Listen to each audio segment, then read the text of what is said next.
All right, we're going to get started with the agenda portion. Of course, left hand, right?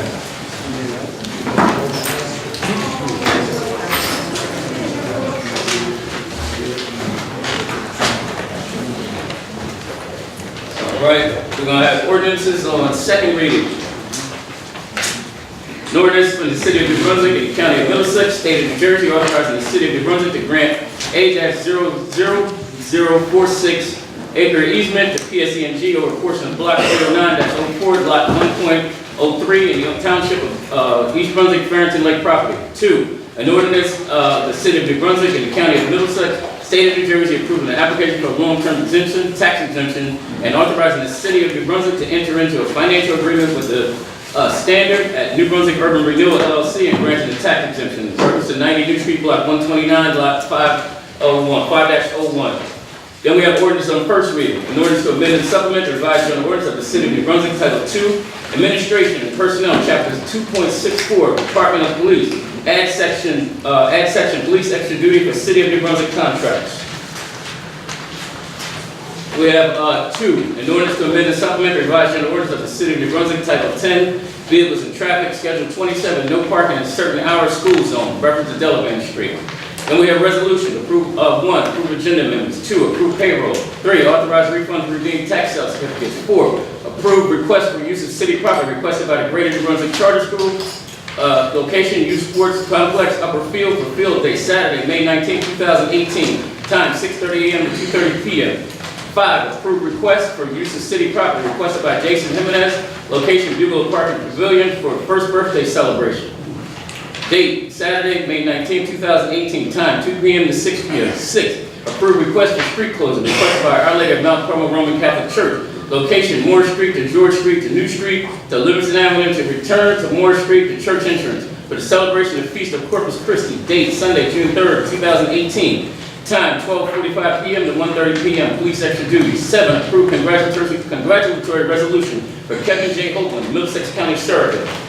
8. Approve request for street closing by the American Hungarian Association. Location of streets to be closed: Bethany Street from the end of the Hungarian American Foundation, Somerset Street, Plum Street from 66 Plum Street, Somerset Street from Bethany Street to Division Street for the annual Hungarian Festival. Date, Saturday, June 2nd, 2018. Time 8 a.m. to 7:30 p.m. Police extra duty.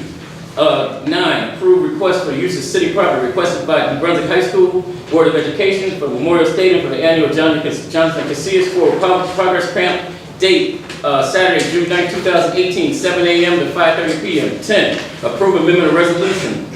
Reason for the amphitheater to location for the addition of the Boyd Park. Approve request for the city property requested by Tabernacle Baptist Church for Boyd Park Amphitheater for the Youth Festival and Community Flea Market. Saturday, June 9, 2018. Rain date, Saturday, June 23, 2018. Time 1 p.m. to 6 p.m. Police extra duty. 11. Approve request for use of city property requested by Early Childhood, Pratt and Joyce Kimber location, Youth Sports Complex, Lower Soccer Field for Youth School Field Day. Date, Thursday, June 21st, 2018. Rain date, Friday, June 22nd, 2018. Time 10 a.m. to 1 p.m. 12. Approve request for use of city property requested by Great American Volleyball. Location, Bugler Park, outfield behind the field for grass volleyball tournament.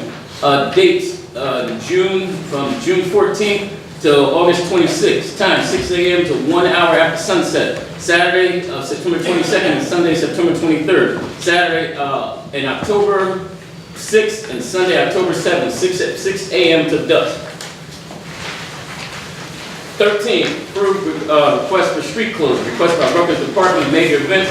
Location, College Avenue between Senior Street and Hamilton Street, Moore Street, between College Avenue and Civil Street, Bartlett Street, between Rutgers University for annual involvement fair. Monday, September 3rd, 2018. Rain date, Friday, September 7th, 2018. Time, 6 a.m. to 9 p.m. Police extra duty. 14. Approve request for street closing. Requested by Rutgers Department of Major Events at Center Street between Bartlett Street and Senior Street, Morrell Street between College Avenue and Center Street for annual homecoming charity bed races. Thursday, October 18th, 2018. 7 p.m. to 11:30 p.m. Police extra duty. 15. Approve award of contract with George Dapper Incorporated Bus transportation for 2018 summer fund program, specification number 66718P, not to exceed $32,291.70. 16, approve rejection of proposal and authorization to rebid for in-service training for law enforcement officers. Rebid specification number 770.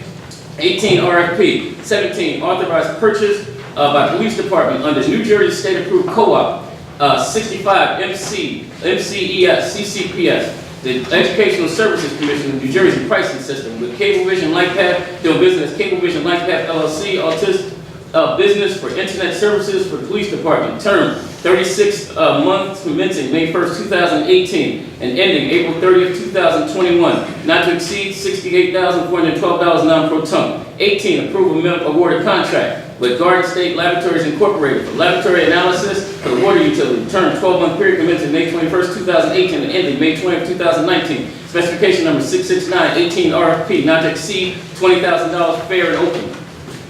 19, approve authorization for the advertise for the advanced metering infrastructure, specification number 68518W. 21, approve authorization to advertise for rehabilitation of city dams and appurtenances, specification number 68418W. 22, approve requested by Chitur Mehta for Bugalo Park birthday celebration, Sunday, June 10th, 2018, time 11:30 a.m. to 2:30 p.m. 23, approved chapter 159 budget insertion, New Brunswick City Market for Clean Team, amount of $121,790. 24, approved chapter 159 budget insertion for Middlesex County Arts and History for mini grant technical assistance grant photography, amount $2,000, match $1,000.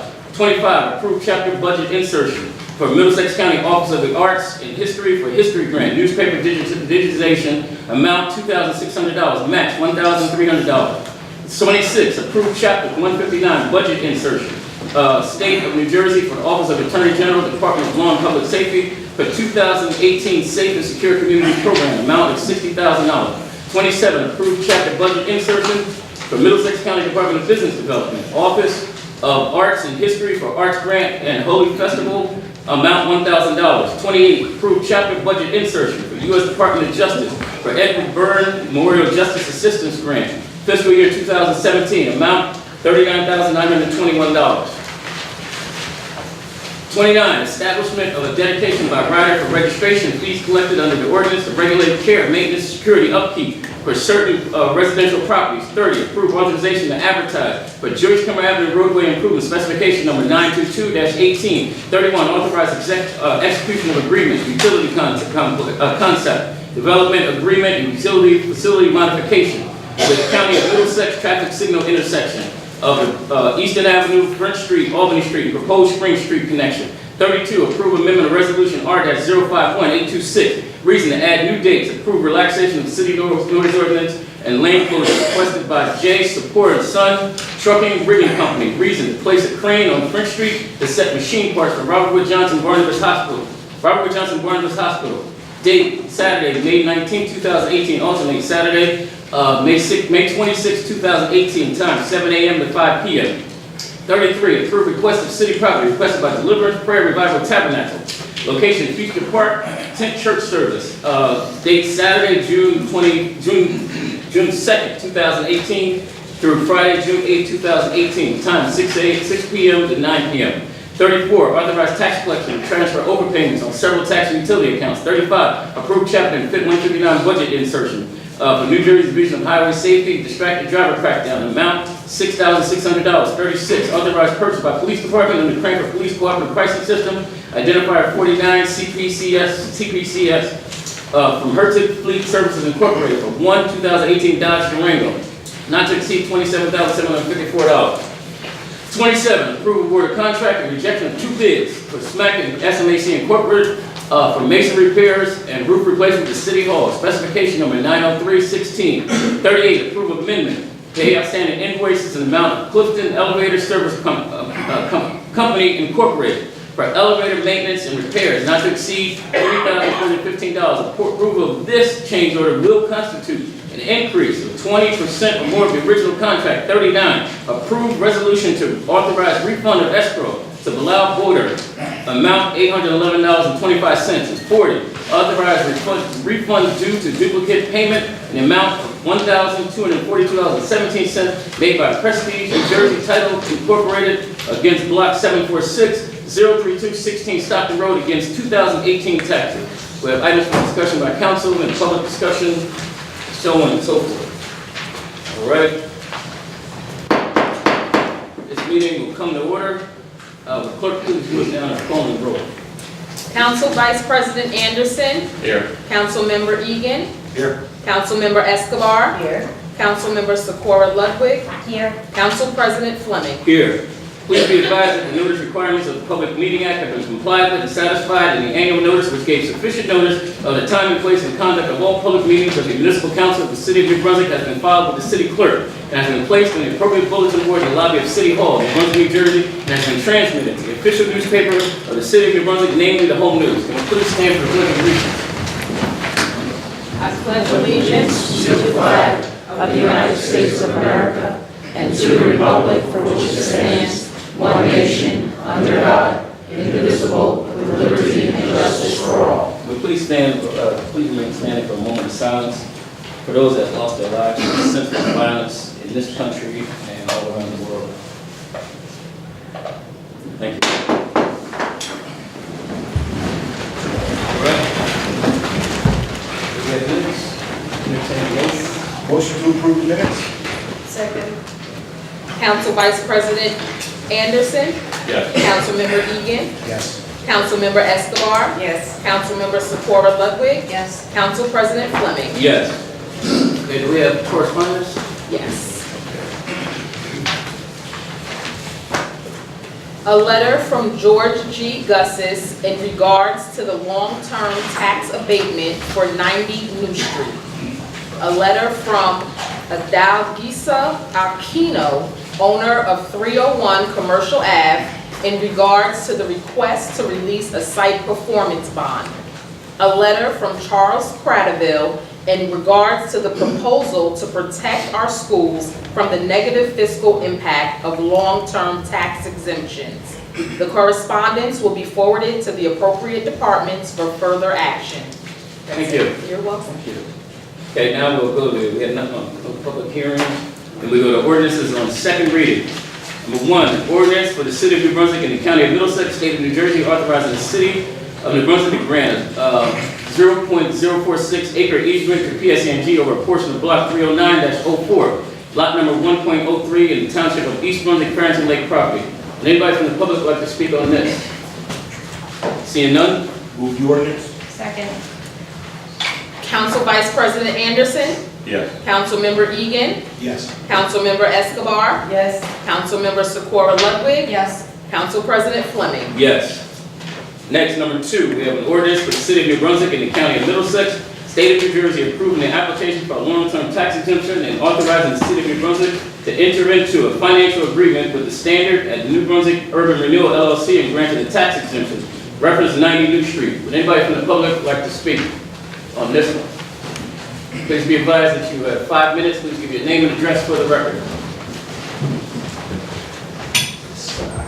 Good evening, members of the council. My name is Charles Cradaville. I'm a New Brunswick resident. I'm the editor of New Brunswick Today. If the clerk would be so kind as to just give a copy of this, I have enough for you guys. I'd like to ask each council member, can you please tell me how do you plan to vote on this ordinance tonight? We'll vote when we vote. We'll let you know when we vote. I said we'll let you know once we vote. We don't take a poll before. You'll let me know when you vote. Mr. Council President, do you or any of your colleagues have a response to the letter I sent you on May 14th urging you to reject this ordinance and proposing several alternatives for your consideration? You said they would respond to it? Do you have a response? No. You have a response? No, sir. Thanks for the information. My time's been ticking this whole time. If you could just- Thank you. Can you please ask Mr. Patterson to explain the specific requirements under the state's long-term tax exemption law for an applicant to be eligible for this type of special treatment under the law?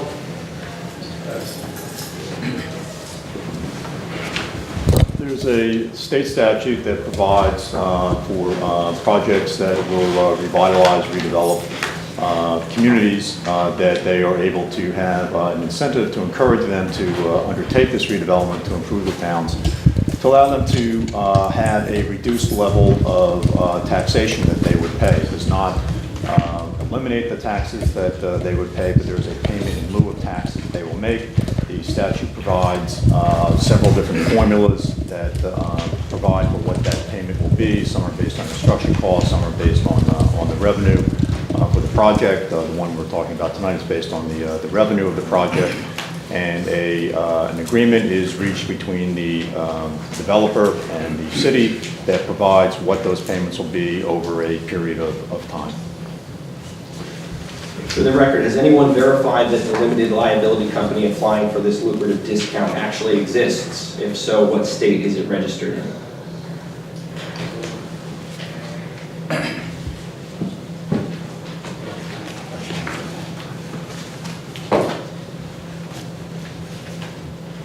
No. So no one has verified this company actually exists. Fill out the application, they test to their existence in their affidavit for the board, planning board, as well as the application for the tax abatement.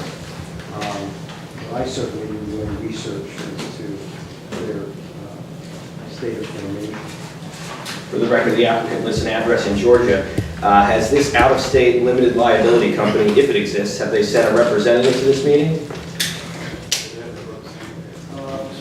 I don't believe so, no. Now, this company is proposed building a 21-story building containing 186 apartments consisting of 592 bedrooms. For the record, are any of those units going to be designated affordable housing for low or moderate income households, or is this a purely market rate, for-profit, private development? This project is for student-oriented housing. This is a developer that does this type of project nationally. They have done dozens of projects like this, and student housing is not eligible to be affordable housing under HUD's rules and the state's rules. Full-time students would not qualify for affordable housing. Isn't it true the developer has stated on the record that some of the units will not be student housing? The developer stated as part of his testimony at the planning board that if someone who was a non-student would seek to live there, they would not discriminate against that student and they could move in there. But the project is designed and marketed for student housing. So there may be non-students' families living there. The proposed parking garage, will any of the 100 spaces in that garage be open to the general public, or are they purely to serve this private for-profit development? Crowderwool is well aware. There is part of the zoning ordinance, a part of the review that the project goes through. They provide parking for their facility on site. In this case, the developer is providing some of the parking on site. They also have an agreement with the parking authority to provide for additional passes that they would be able to get at the parking deck next door to it. And they also were granted a parking variance by the planning board as part of their review, who variance to be justified. Will there be any public amenities whatsoever associated with this project, either inside the building or outdoors on the property? You know, a space where the community is welcome?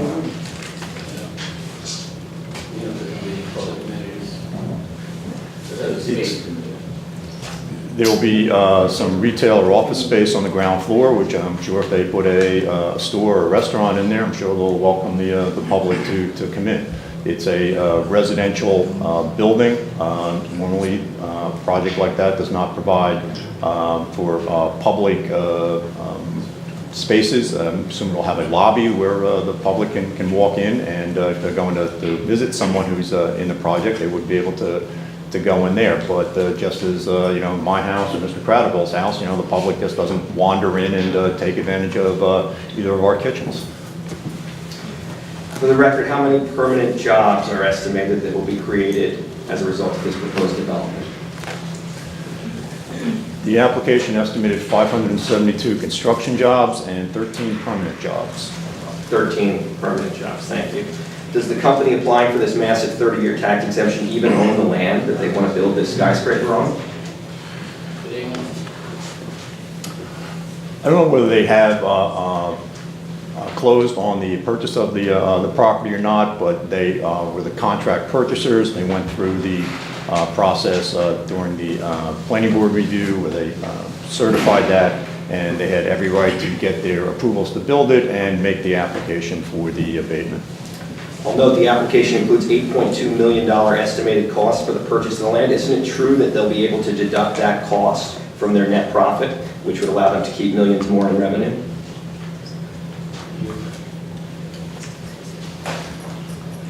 I'm not sure what Mr. Prattville is referring to on that one. Now, Mr. Patterson pointed out the developer will still be required to pay regular taxes on the land, which is relatively small compared to the taxes that will be exempted for the building. But isn't it true that under the long-term tax exemption law that this company will be able to subtract those payments from their subsequent payments in lieu taxes? True. The existing taxes are credited against the payment in lieu of taxes, but any taxes that would go to any other taxing jurisdictions, such as the county or the school district, continue to go to those jurisdictions. Those jurisdictions do not lose any of the existing funds that they're receiving now from the property. Except the ones for the buildings that currently stand there, correct? The bills that currently that's on the property right now. I believe the property, the way the statute works, is based on what the payments are now. So it wouldn't be just the land, it's what is the existing assessment on the property. And the value from the two buildings is negligible. They are two buildings that have been boarded up for a number of years. Is the company that requested this massive tax break based in New Brunswick or have any offices or employees based here? As I previously stated, they're a national developer that develops this type of student-oriented housing project in college towns across the country. They're not New Brunswick-based, but that's not a requirement. Most developers aren't New Brunswick-based. The ordinance you're considering states the proposed tax break is, quote, essential to the project, which would not be feasible without the tax abatement approved by this ordinance, end quote. Mr. Council President, what exactly are the facts upon which that statement is based? What's your basis for saying that this tax break is essential and the project would not be feasible without this?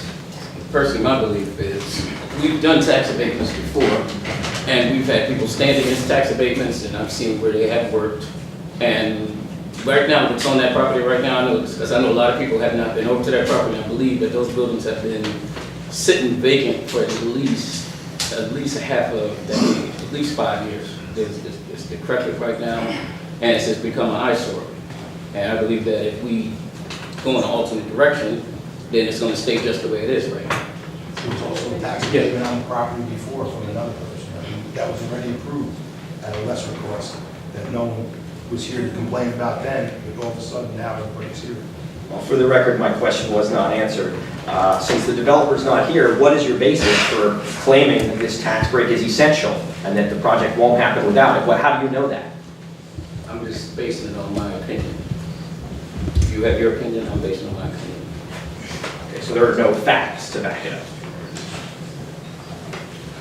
Mr. Council President, I would offer that this ordinance was held for a number of weeks because the developer found out that their construction costs were going to be more than they anticipated.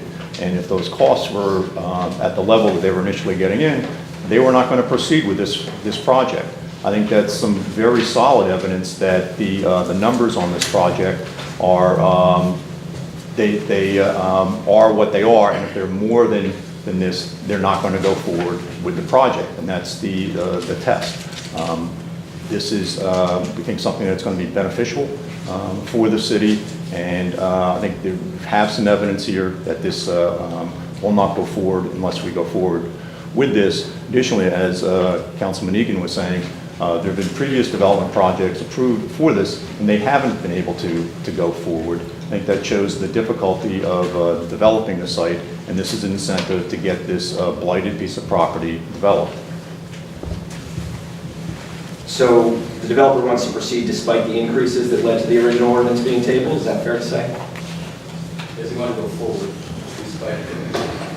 Yes, I think the developers tried to work out some reasonable figures that they find reasonable they can go forward with in terms of their construction costs, and they're looking to proceed. Does the council have copies of the application?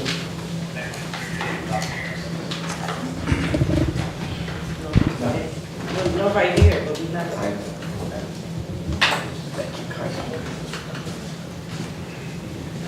So I'll ask that you turn to page 2 of that application. Can you please ask Mr. Patterson, would it be fair to say that the figures listed under estimated cost are now inaccurate because the costs have increased?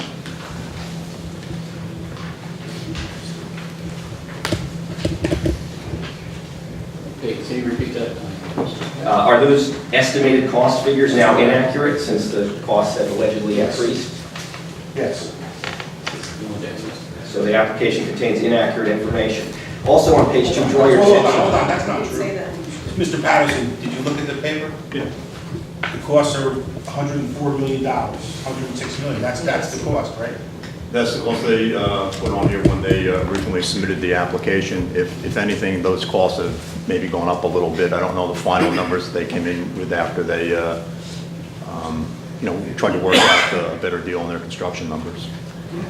I'll draw your attention to the following numbers on that same page. Land assessment, $3.465 million. Improvement assessment, just over $150,000. Total assessments, the sum of those two figures in current tax is listed as $207,006.36. Did anyone check if those numbers were accurate?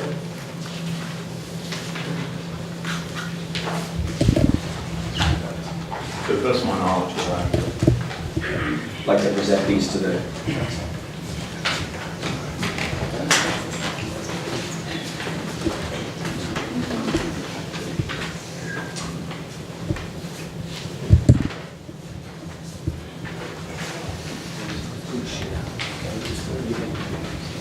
So I went to the tax assessor's office earlier today, and I got a completely different set of numbers. Now, NJSA 48:20-12 subsection B specifically ties the minimum annual service charge to, quote, "the total taxes levied against all real property in the area covered by the project in the last full tax year in which the area was subject to taxation." For the record, that year would be 2017, correct?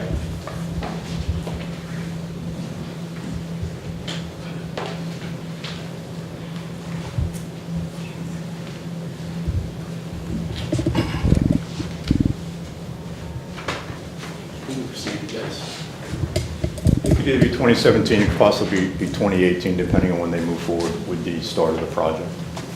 It certainly wouldn't be 2016, and that's what it appears the developers put in their application. Can you please ask your attorney if it would be in order for the council to reject this application as a result of these material deficiencies? I don't deem them material deficiencies, quite frankly. They applied, they provided the numbers, it's been vetted by the planning office, it's submitted for council approval. I don't determine them to be material deficiencies because Mr. Cradible says they are. But this isn't a trial, Mr. Cradible. We're trying to purport this to be a trial. We're just hearing you out. We're not relying on these numbers.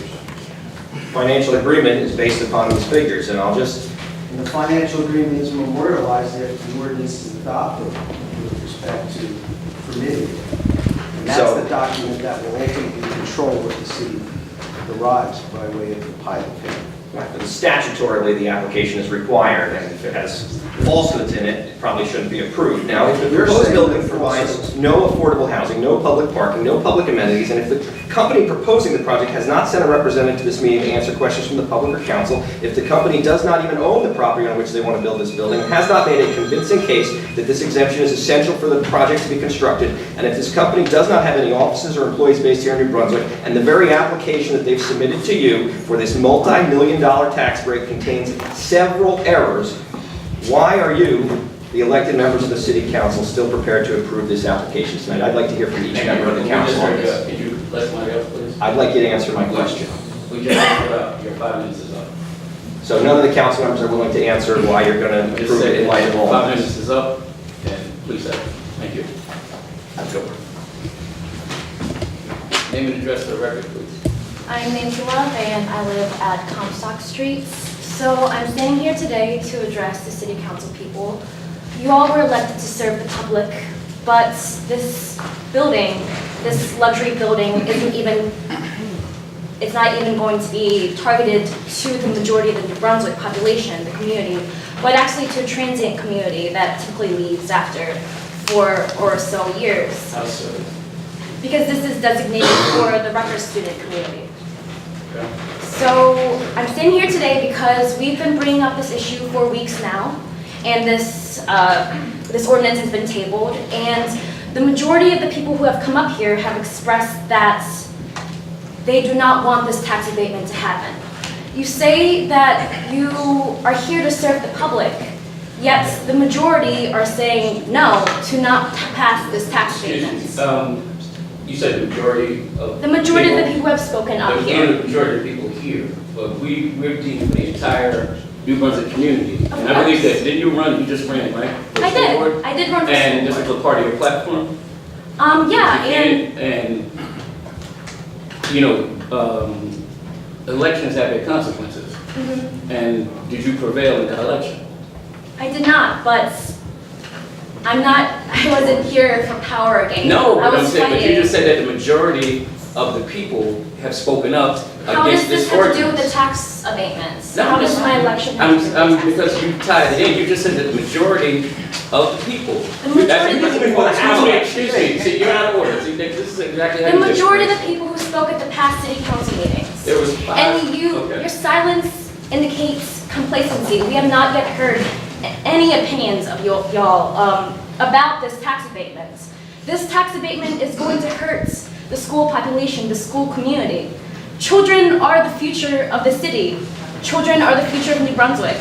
Only the graduation rate for New Brunswick High School is only at 69%. There's only one counselor at Health Sciences High School, and there's not even a social worker. Students need to be supported.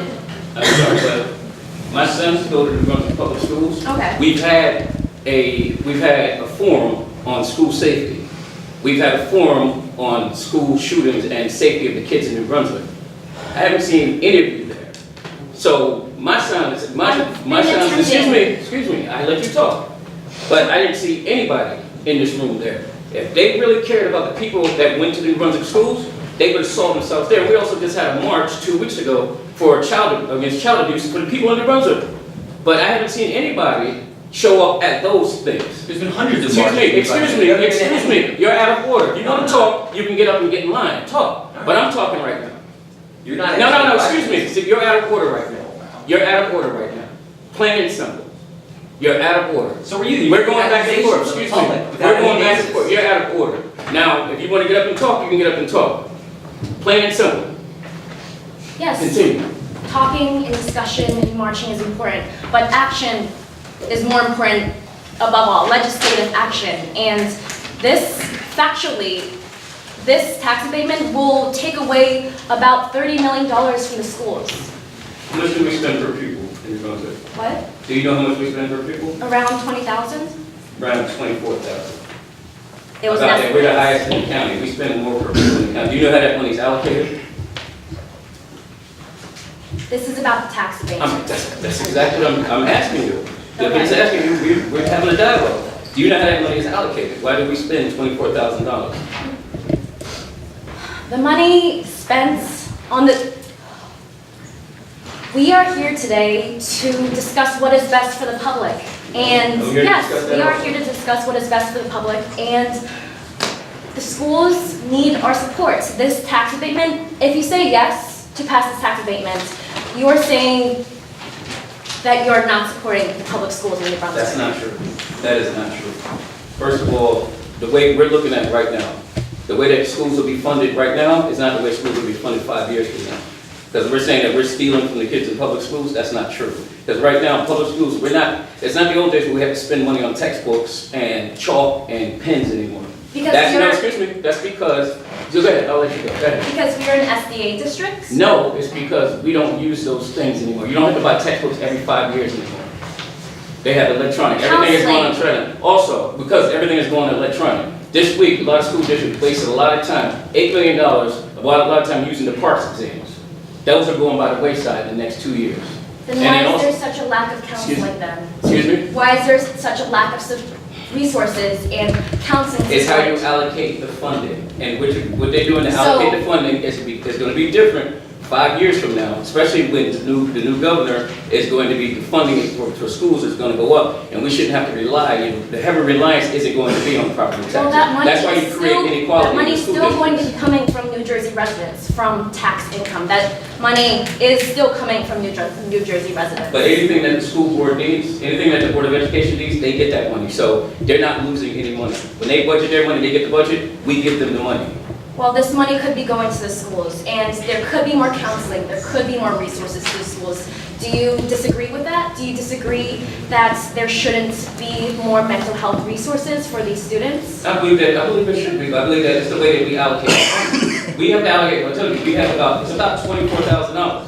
But it goes into socials, it goes into special services and different needs. That's why different towns spend a certain amount of money. The usual median is about 16,000. We spend above and beyond that. It's the way that we allocate the funding. We are not, see, you guys have been saying we're stealing money from from the kids in New Brunswick Public Schools. denying. I have a kid, my sons go to New Brunswick Public Schools. Okay. My sons, they go to New Brunswick Public Schools, so I got skin in the game already. And I know how money is allocated throughout the district. And we are not, you're telling the kids right now you're telling them right now that we're taking money away from the kids. That is not true. That is tax not true that at tax all. money Because could be going to the public schools. when the school district, when they ask for money, they give all the money that they ask for. All the money they ask for. So they're not being denied, it's how we allocate and how we budget. That's because they're your people. Say, here you go again, say, here you go. Here Here you go, so you're out of order. The next time, see, I don't like to do this, but you're gonna have to be removed. Because all you're doing is speaking out of line right now. That's all you're doing right now. You're taking. No, wait, no, see, once again, you're out of line. If you wanna get up, give your name and whatever out, and then have whatever you have to say. But for right now, just yelling out, that's not doing anything right now. We don't need this kind of belligerence. You have Say, excuse me. calm down. Okay, because I'm speaking, I'm very calm. You're So I don't know, challenging excuse me. speakers. You're Excuse me, challenging. I'm not challenging anyone, we're having a dialogue right now. If you wanna come You're forward, not you having can a come forward. dialogue. You insist on winning the argument. That's You're what it is, bullying. the argument. Hmm?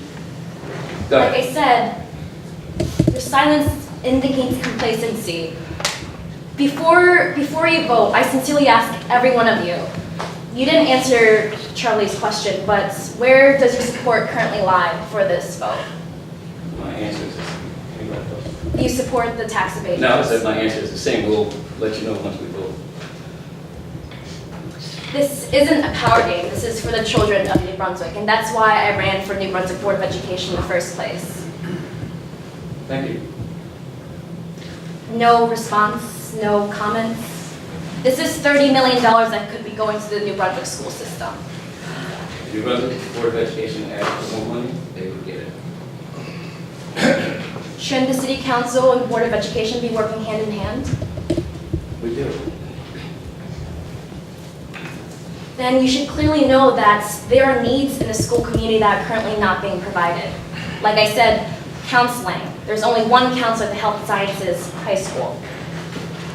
There's a severe lack of counselors and social workers that could greatly benefit the students, many who are hurting right now and need help.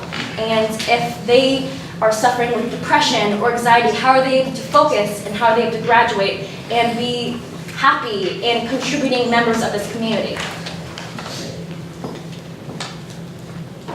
I'm gonna let you finish this. Anybody else?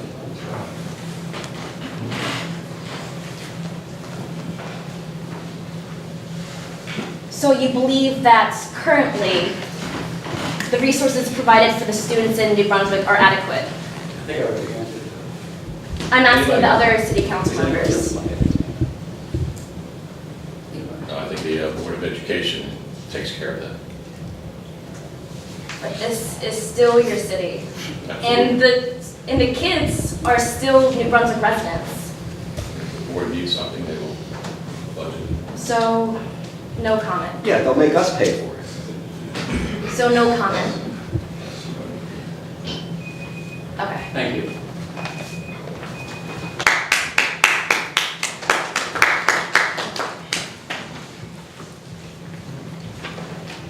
Yes, name and address for the record, please. Javon Walker, 15 Queen Street, Somerset, New Jersey. Just I'd just like to know, did you know while the developer wanted to build this apartment building that it was an out-of-state developer? Yes. Why would you choose a national developer instead of somebody based in New Brunswick or at least in the state of New Jersey? We didn't choose them. They made a proposal to develop the property. It looked like a good professional proposal.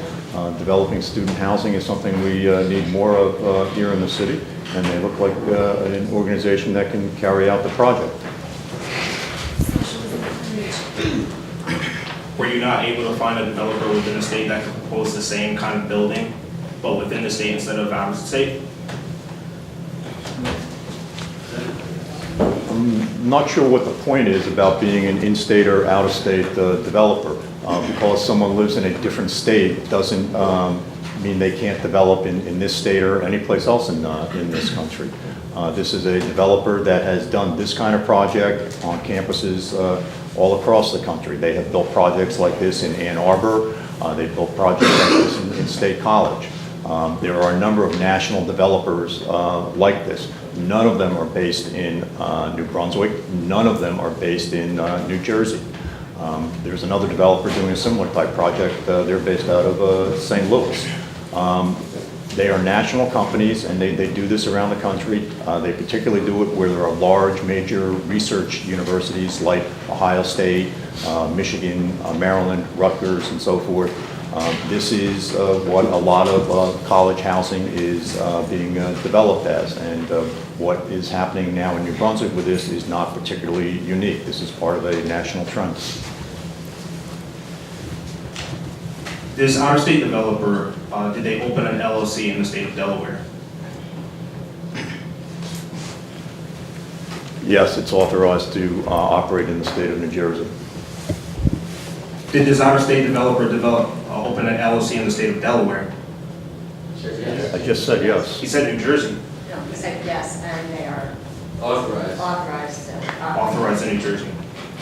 So, just to any member of the city council, do you know that the state of Delaware has no income tax? Okay, so do you know that this developer that opened an LLC in the state of Delaware is developing property in out-of-state locations and also paying no income tax within the state of Delaware? That's Delaware's issue.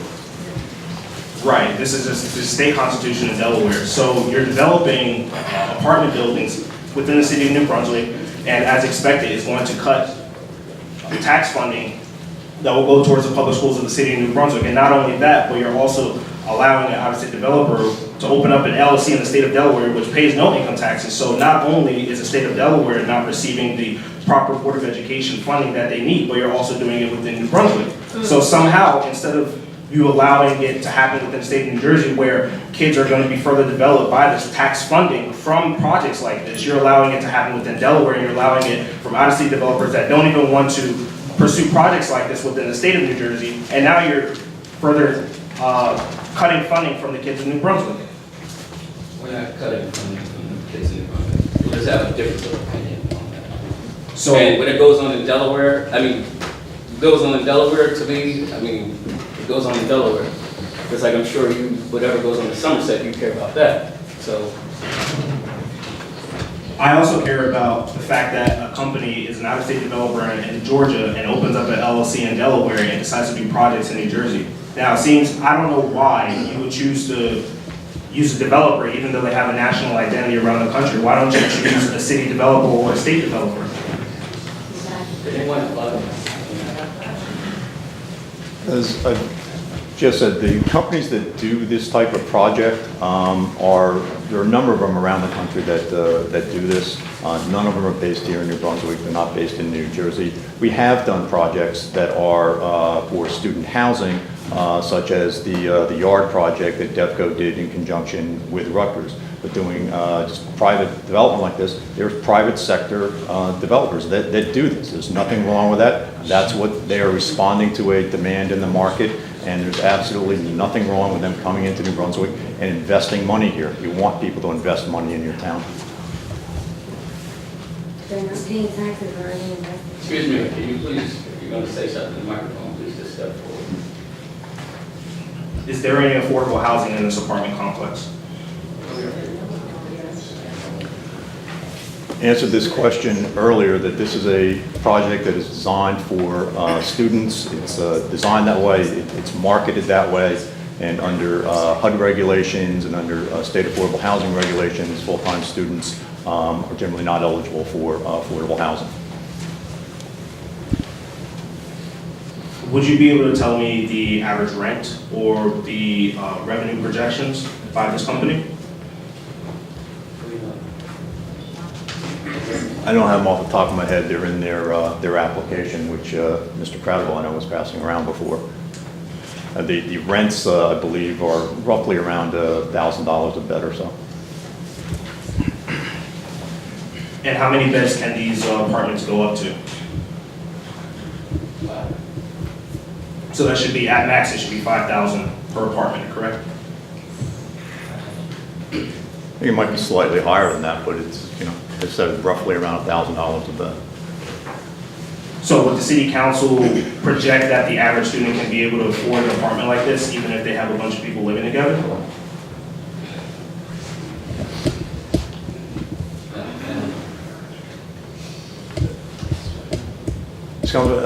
This is a type of project that has been built around the country on or near campuses of major research universities, even so not so big universities.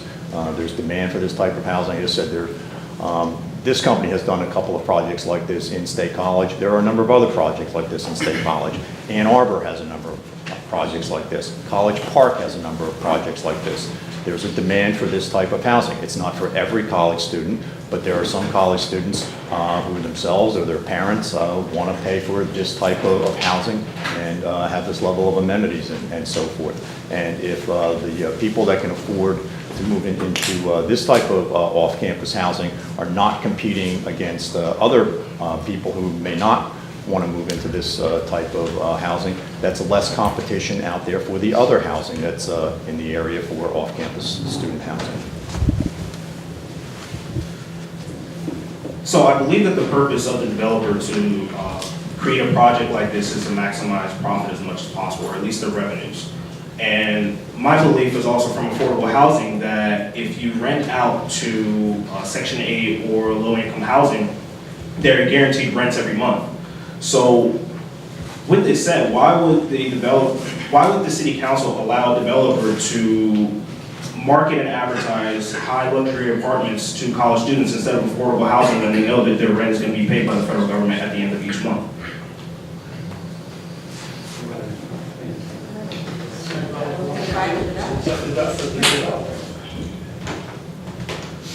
So instead of allowing affordable housing to the citizens of New Brunswick, you're allowing it to college students that only reside here about 8 to 9 months of the year, correct?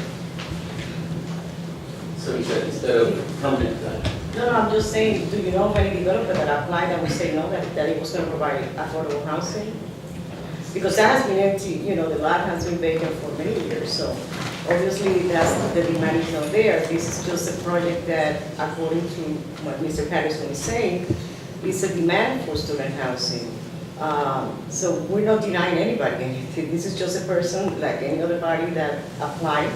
He went to the planning board, it was approved to develop this concept, this project, and they're here, and then we're here, to give the final approval. But this has been approved already by the planning board.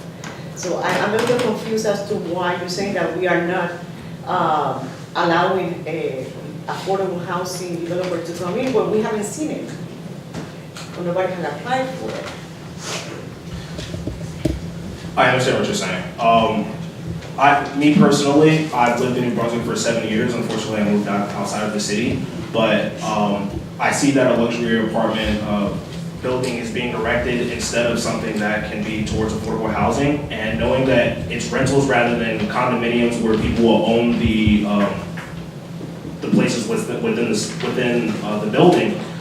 These people can just pack their bags and leave at any time. It's not like they own the place where they're going to live, where the development is going to happen. So a lot of these kids that are gonna be under these rentals, whether they're college students or people that choose to rent and have kids, they can go to any other place. They don't have to reside within New Brunswick.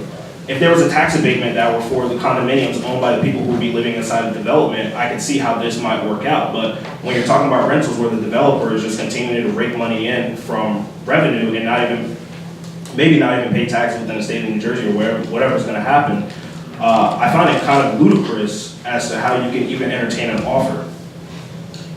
This is just my understanding and my point of view, is that this is a developer that this is just an expertise, student housing. And you have to remember the other developments that we have approved in the city, most of them have affordable housing units. And we have been able to, people to apply and they live there in those luxury apartments that have affordable housing.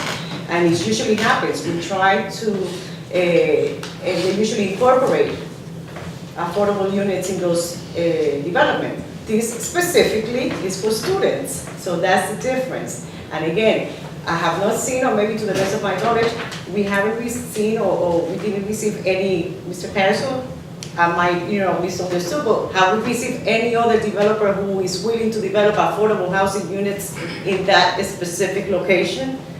This is the only one, the student housing one that we got. In that specific location, no. And also, affordable housing development dollars to subsidize the cost, there is not a lot of it out there. It's very difficult to get. It takes a lot of work and a long time to put together the financing for those types of projects. As you indicate, we're very open to doing those types of projects. If you just look out the windows from this council chambers, across the street is Skyline Tower, which is an 80-20 project where 20% of the units are affordable. The building under construction right out the window here has 20% affordable component to it. Just down the street is a supportive needs housing project for homeless women. So we do a lot of this. We do it in neighborhoods like downtown New Brunswick where there's transportation, jobs, and so forth. But not every project has that component to it. This one, as I've said before, is designed to appeal to the student market, and that is not an affordable housing market. Students are a reality in this city. We welcome the students coming here. Rutgers is a great part of this city. Many students don't want to live on campus. They want to live off campus. We don't want to have them living in the rat traps that many students have had to live in off campus for many, many years. This is high-quality housing, and we think it's a benefit to have it in the city. I think that's all I have to say for now. Thank you. Thank you.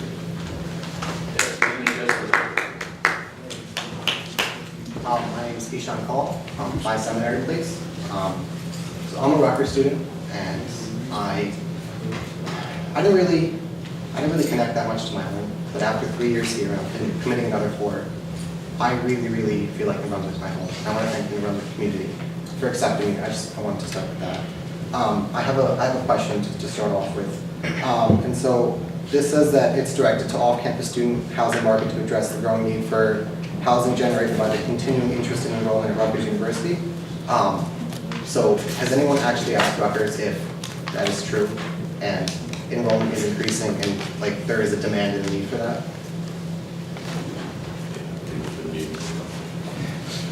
Yes, I looked at Rutgers enrollments numbers from back in 2011 and their current enrollment numbers, and they're up about 12-13%, I believe. There are more students at Rutgers here now, and that includes backing out the additional students they brought in the meantime for the RBHS, the Rutgers Biological and Health Services School, the old UMDNJ. So Rutgers enrollment has increased over the last number of years. So while that's technically right, since 2011 it may have increased, but I remember the chancellor speaking to me around 3 or 4 weeks ago, and he talked about how the enrollment was decreasing by a couple hundred students, very slight, in the past 2 to 3 years. And sort of the direction that the chancellor and vice chancellor and the entire president, everyone's going to is they want to decrease the student numbers and sort of keep everyone in-house and make sure that the facilities that they have are adequate enough for the students. Because a lot of students were complaining that Rutgers offers these things, but they're not enough, and so they're trying to address that. They're trying to increase the student experience for every of the students. It also comes with like the bypass, if they accept more students, it becomes harder to get in, which helps Rutgers like market across other places. I know that that's sort of the thing that they're pushing for. So my point is they're actually decreasing student enrollment. And the second thing I'd like to point out is just as a Rutgers student and as a person who's talked to a lot of other students, I don't think that people would want to live here. Like sort of as you mentioned, they want to live on campus. A lot of students live on campus. A lot of students prefer on campus. I'm an RA, and something Residence Life is actually in the works of doing is actually increasing on-campus student housing in the next 5 to 10 years.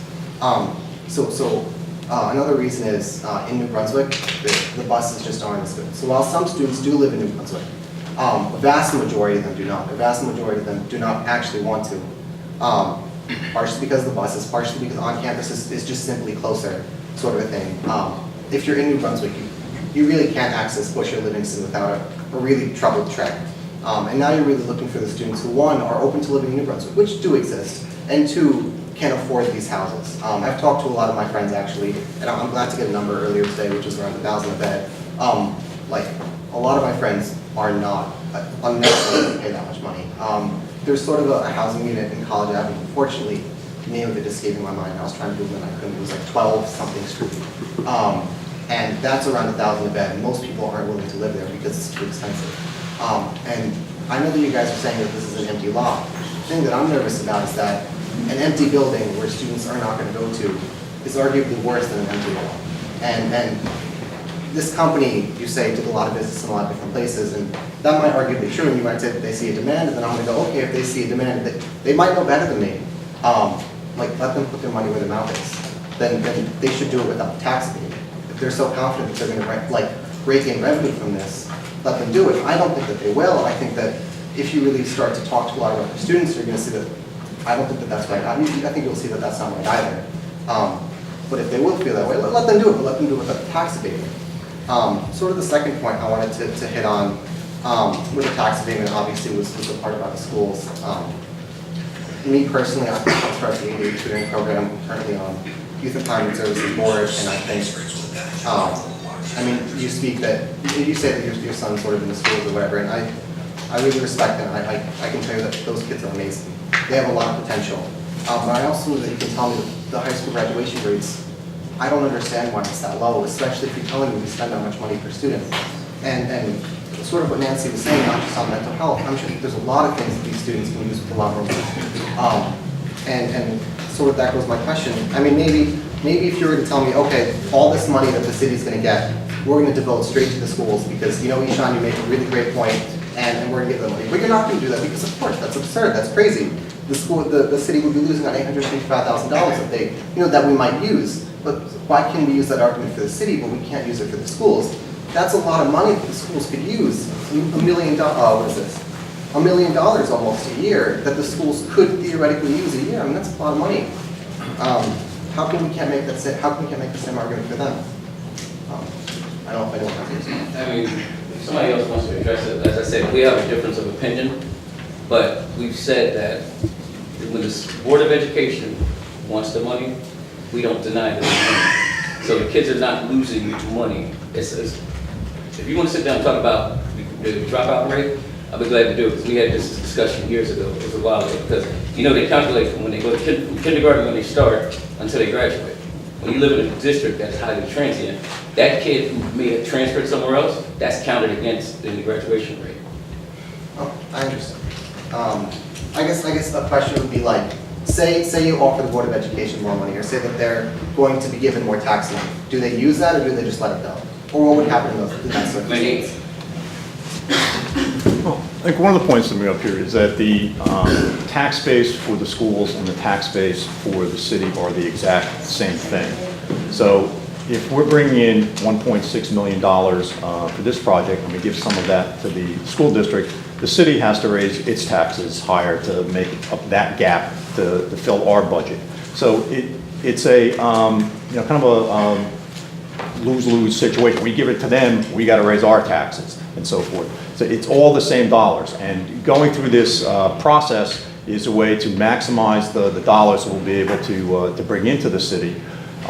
This is the incentive we use to get this project developed, So instead of paying $200,000 a year in taxes, it pays about $1.6 million in taxes. And all that comes out of the same pocket of the New Brunswick taxpayer. It doesn't make a difference of whether it goes to the city or the schools. The schools can set what their budget is going to be and then raise the appropriate levy locally to fund that. I guess I'll just end with, I can't say what the best thing at this area would be. And maybe it's affordable housing, maybe it's not, I don't know. But I sort of will just say, I think that saying that this building with the tax abatement, saying that that's our best answer, I think that's a failure of imagination. Especially when it theoretically, not giving the tax abatement could theoretically be a benefit to our kids. Thank you.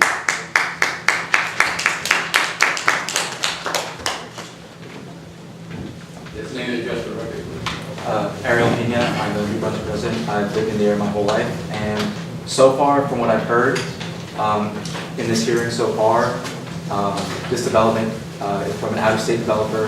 There's no affordable housing, and it's only creating 13 permanent jobs. My question is, or one of my questions is, how does this benefit the average person in New Brunswick? That is $1.6 billion in taxes versus the $200,000 that's generating now. It certainly gets spread out to everybody. People that live there will utilize the businesses that are already in our community and make them prosper and keep jobs for people that are there and potentially add new jobs to restaurants and stores and keep the city vibrant. I mean, we need people in our community to spend money in order for those businesses to prosper too. Right now, the empty space there is not benefiting anybody. Saves the average homeowner $112 a year in cost for municipal services. Well, what is particularly concerning is that no one has answered the question of why can't the developer continue this project without the abatement? Why do they need our help? They don't need our help. They're we just talked about how they're a national company. They likely have billions of dollars in revenue per year. Why is it that we have to give them, a helping hand to do so? Why can't they just do it on their own? I addressed this question earlier. I think the evidence is that this ordinance was on hold for a couple of weeks because the cost of the project went up and the developer wasn't going to go forward with the project. They've never worked that portion of it out. This is an incentive to get them to develop this project. And as Councilman Anderson said, this is an additional $1.6 million worth of revenue coming into the city. Councilman Skora said it's about 600 new people who will be living downtown, who can shop at the shops and go to the restaurants and so forth. It fills in a vacant lot. It's a good project to have down here. One of the things that the city has had as one of its goals over the last 30 to 40 years is to try to incorporate the Rutgers students more into the downtown area so that population can help support the downtown. One of the things that the town's always struggled with is creating a really good retail base downtown, having more people downtown to support that who like to go out and have a bite to eat, maybe have a drink, buy some clothes downtown. That's a good thing to have. It was mentioned earlier that the rent in this building would be roughly $1,000 a month. Do any of you know a student that can afford that? Yes. As I've said several times tonight, there are projects like this across the country at universities like Rutgers, and they're full. They're not for every student, but there is a demand for this type of unit. And to say, can this student afford it? It's not the student. Mom and dad are paying for it. And there are people out there that are willing to pay for this. It's a good thing to have. This city needs to build more housing. Our population has risen dramatically over the last 30 years. The supply of housing has not kept up. We need more housing to house the people that are here. Part of the reason our population has increased is because of the increase in the student population at Rutgers. And the Rutgers student population, though most students themselves don't have much income, they have a very high rent paying ability, and that helps drive up the rents. You can take some of that out of the population seeking to go look in the rest of the housing supply in New Brunswick, it should help those rents from increasing even faster. Okay, that was a lot, but I'll just say that there is no guarantee that the trend that has been going on in the rest of the country will necessarily apply here in Brunswick, especially when, as Ishan mentioned before, Rutgers is building more on-campus housing, and a lot of students prefer to live on-campus housing. And as far as shopping downtown, look, a lot of Rutgers students I know, maybe some of you guys had your parents help you out and with your spending and with your budgeting and your rent and all that, but I do not. And look, I think a lot of people realistically aren't going to walk all the way to downtown. Even if they live around there, downtown generally is not a place where a lot of students go. I think usually it's Easton Ave, College Ave area. I think, especially if we're looking, this is the 30-year tax abatement. We don't know how things are going to be in 5 or 10 years, let alone 30. And so to extend a deal that long, I think is just completely irresponsible to the people of the city. Thank you. No response? Thank you.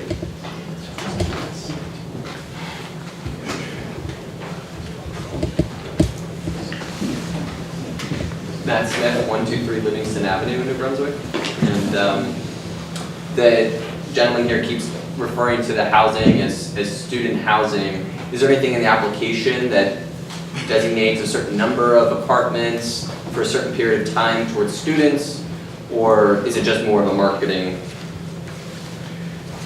thing? Because you keep saying it's for Rutgers, but it's not on campus, and I don't know any restrictions limiting it to students. They are designed as units that are attractive to students. There are 5-bedroom units in here. They're single occupancy bedrooms. That's not a unit that a family is going to go rent. This is a developer that has developed these kinds of projects across the country. They develop student housing. Can a non-student, I don't know if you're a student or not, but if you wanted to move in there with a group of other people, would they deny you going in there? If you want to go pay the rent, you can go do that. I imagine if they want to rent it to you, you're not prohibited from doing that. But this is student designed housing. It's built for that purpose. It's marketed to that market, and they do it across the country. They rent to students. To answer your question, I'm not a student, and I do live in a shared house. It's a 5-bedroom, it's not one of the bedrooms. But more importantly, you didn't answer the question, which was, are any of the units restricted to, are any of the units in the building restricted to students, or are they just built, designed, and marketed that way? Or anyone can move in? I think I answered that question very completely. Okay, but there's no restrictions, so anyone can move in, right? And so my understanding is there's 592 total bedrooms. So let's do the math on this. Because yeah, the city's gonna get a temporary injection of cash flow in the short term, which is appealing. But if in the future, there are families who move in to units and start sending their kids to the public schools, we just heard Council President Fleming share how much it costs to send a kid to public schools here in New Brunswick. So let's assume even just half of the bedrooms at a single occupancy, not double occupancy. That would be 296 bedrooms at single occupancy times $24,000 per student per year. Talking about $7.1 million that would be required to send those kids to school.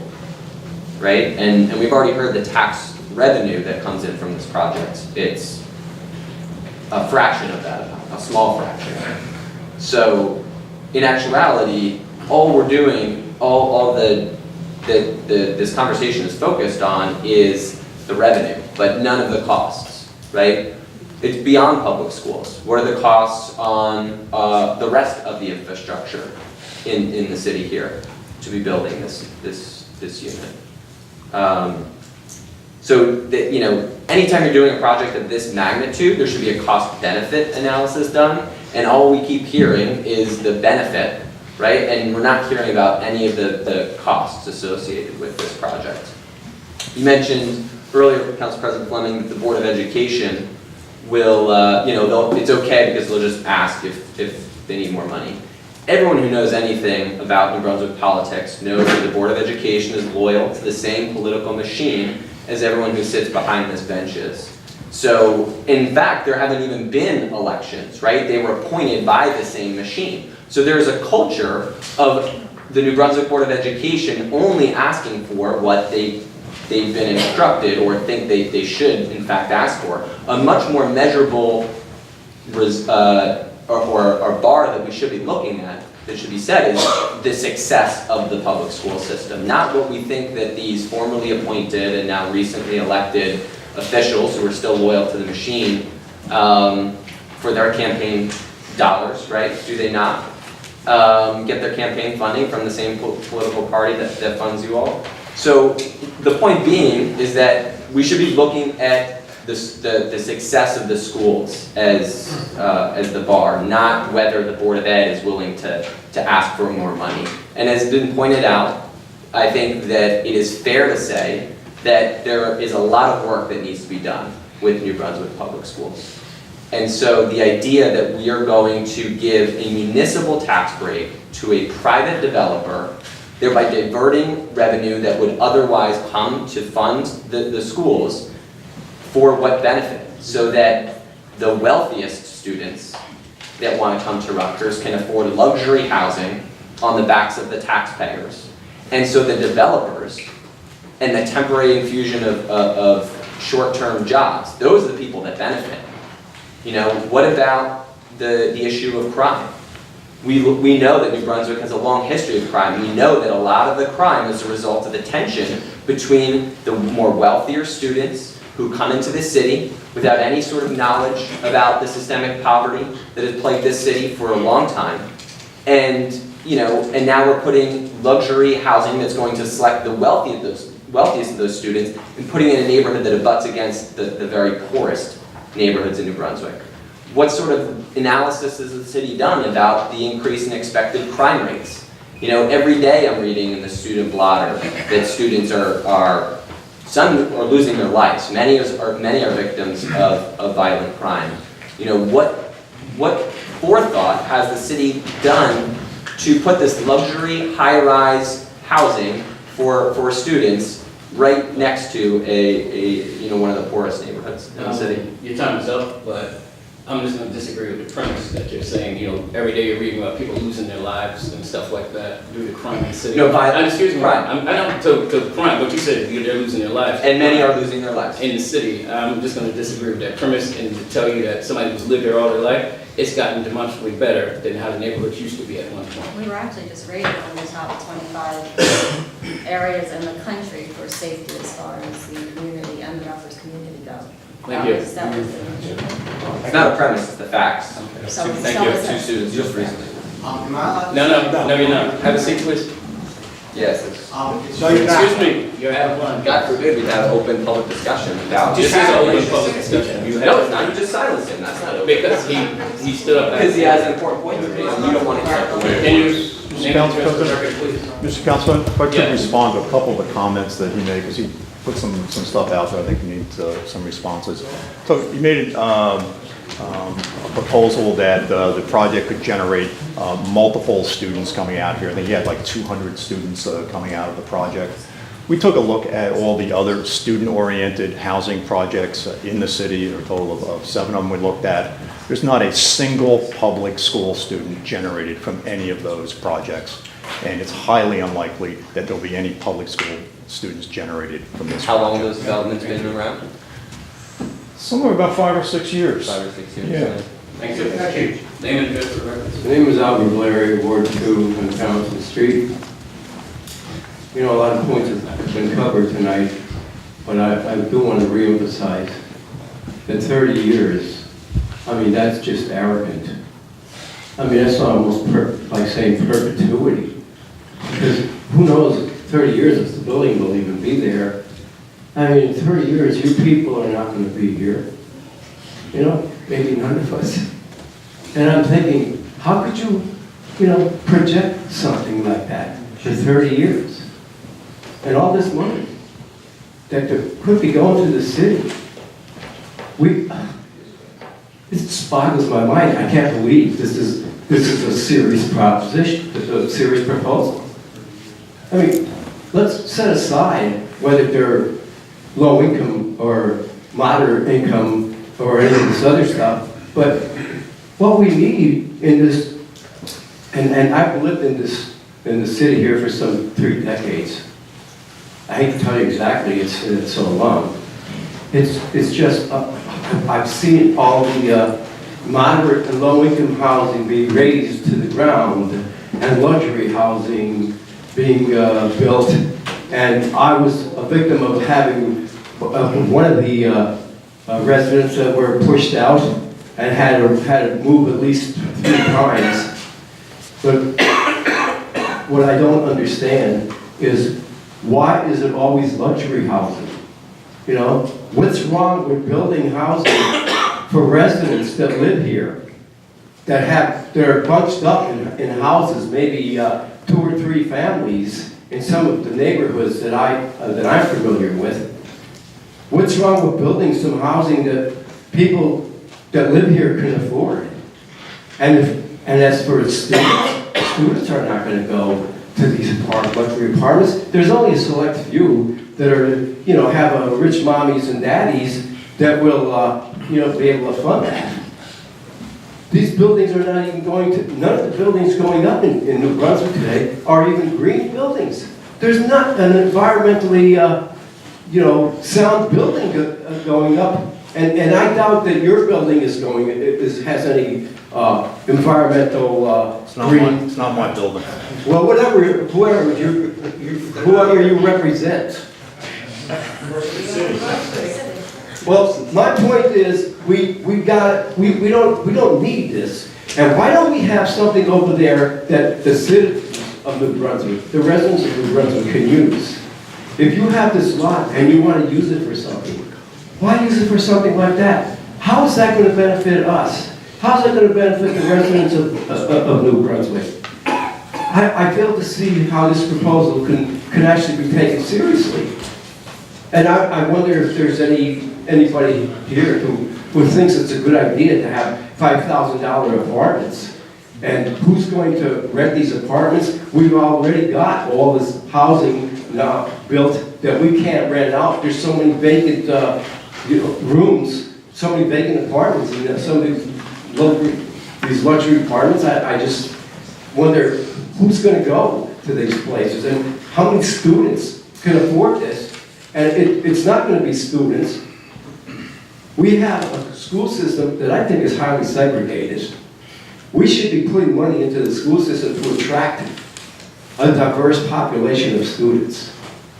We're not doing that. And the money that would have went to the schools, that's valuable money. We could have improved the schools. We could make them more attractive to get people in a more diverse population in the schools. We're not doing that. I taught in the schools as a substitute teacher for many years, and I see what goes on in the schools. And I'll tell you, a lot of the money that goes to the schools, I actually don't think it's enough, because we're not paying. First of all, we're not paying the teachers enough. And for all the money that goes to students, it's not really helping, because we still have a low graduation rate here. What I'm trying to say is I don't see this project having any benefit for New Brunswick. It's also a big drain on the infrastructure. Now this project is going to be developed as a huge apartment building that's going to require a lot of infrastructure uses. So what are they paying for that? And that means we're going to be paying for more upgrades to the infrastructure, and the infrastructure keeps getting upgraded because of this to accommodate all these buildings. I watch buildings come up and others being torn down, and I don't see the need for this one. Okay, and I just want to appeal to this body that this is a bad idea. It should never have gone forward. It should never have been taken seriously. This is a proposal for 30 years. We don't know what's going to happen in 30 years. Thank you. Your time is up. Thank you. It's just ridiculous. It's absurd. Thank you. Anybody else? And you've already spoken, so. Is there any way I can follow No, it's without not. being? We have a certain, we have. I understand. Let somebody else at the microphone, please. Let him speak. I just want to ask a question. My name is Janine Danito. I'm a resident. Name and address. My name is Janine Danito. I'm a resident of South Brunswick and Black Horse Lane. I haven't lived in New Brunswick for a number of years, but I lived and worked here, and I only come here for medical treatment, and I kind of came here to speak for a different issue, but I feel what everybody's saying, and I just have to ask, the question that I have to ask is based on a comment that I heard somebody made about students having to live in rat trap apartments. I lived in rat trap apartments in New Brunswick. Why is it okay for students not to live in that type of environment? But the residents of New Brunswick, when you go up Jersey Avenue and you go down George Street, those are rat trap houses. Why is it okay for most of the population to live in that kind of environment? That's my question. Thank you.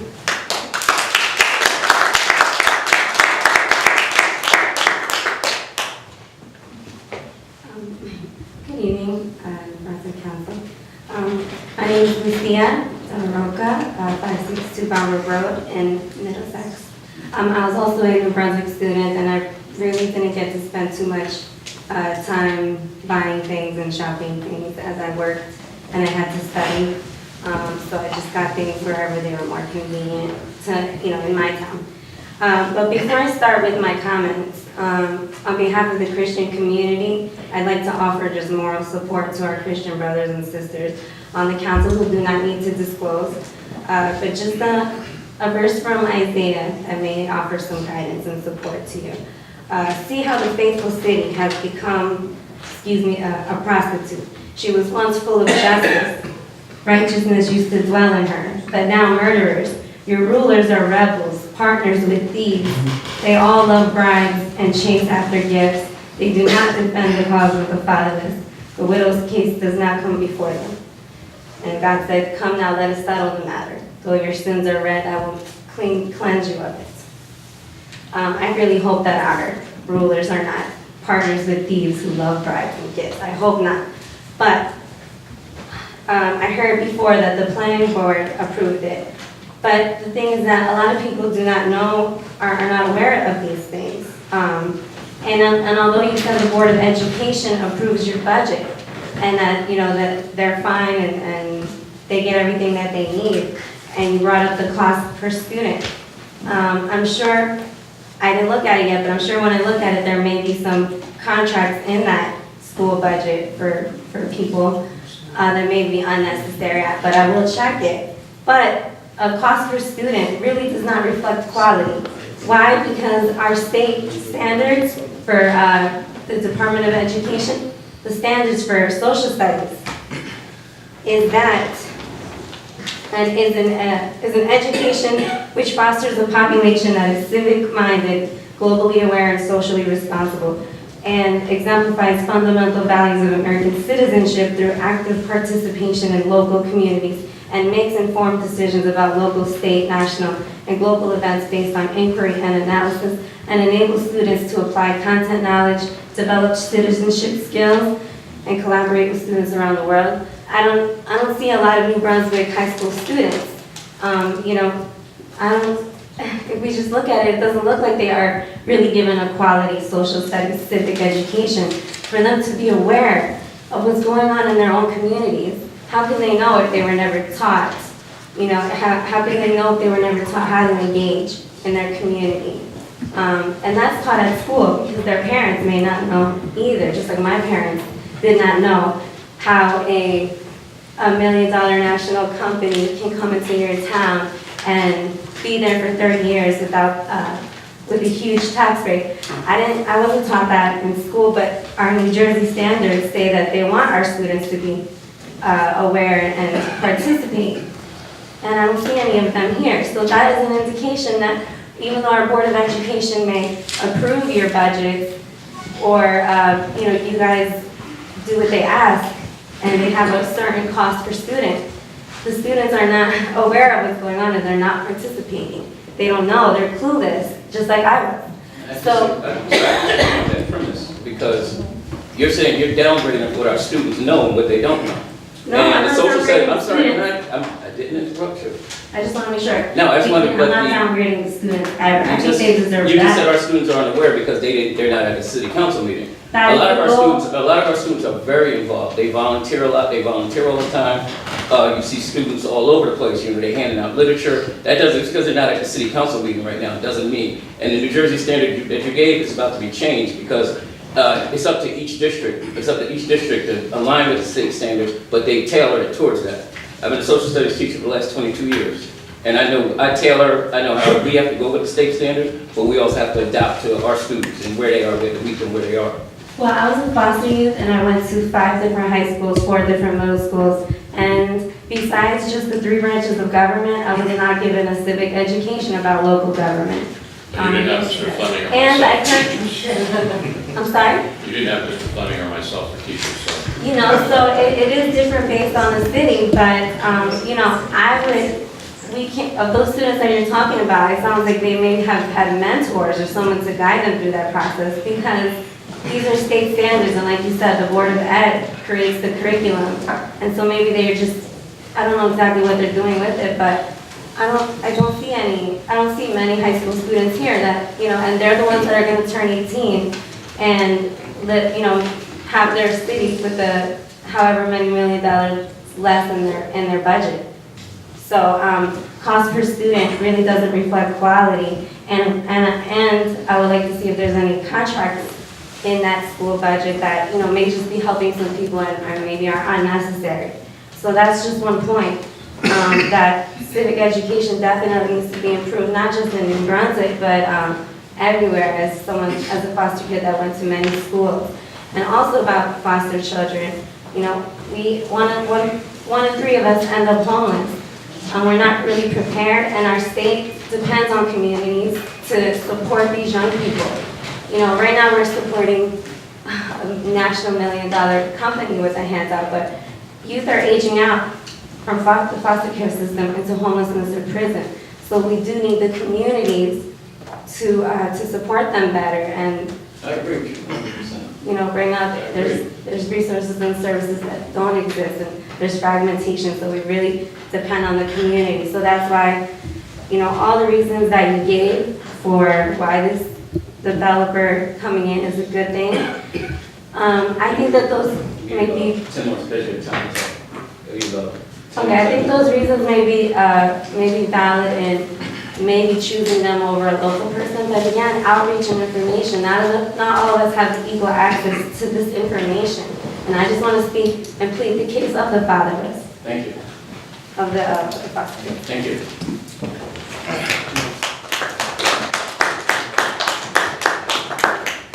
Good evening, Phil Mancini.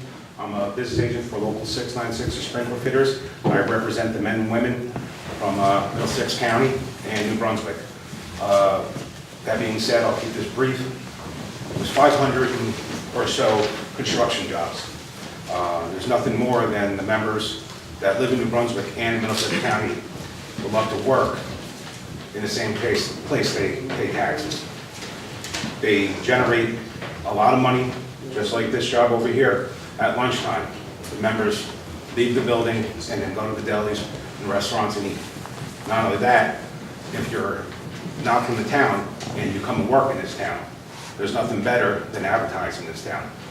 You come here and work in this town and you say, well, there's a great restaurant. You bring your wife back here and it's more money generated for this community. And that's all I have to say is we need to build this building. We're in favor of it and we need to put our residents to work. Thank you. Thank you.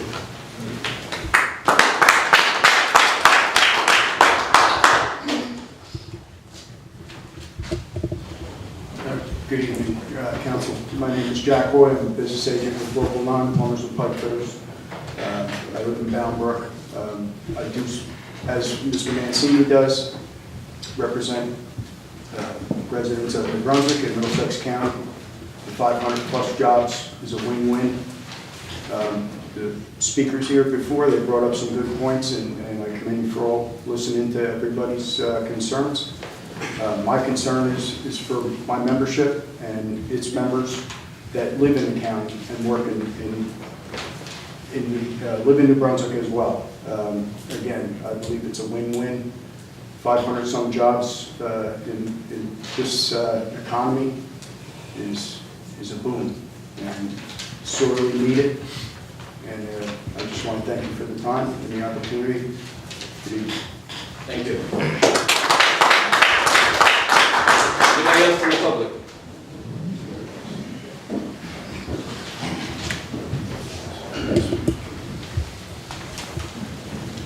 Good evening, Kevin Duncan, and I am president of the Middlesex County Building and Construction Trades Council. First of all, I think this council should be commended. A lot of wise decisions over the years. You look at the renaissance of this town. This is just another piece to that renaissance.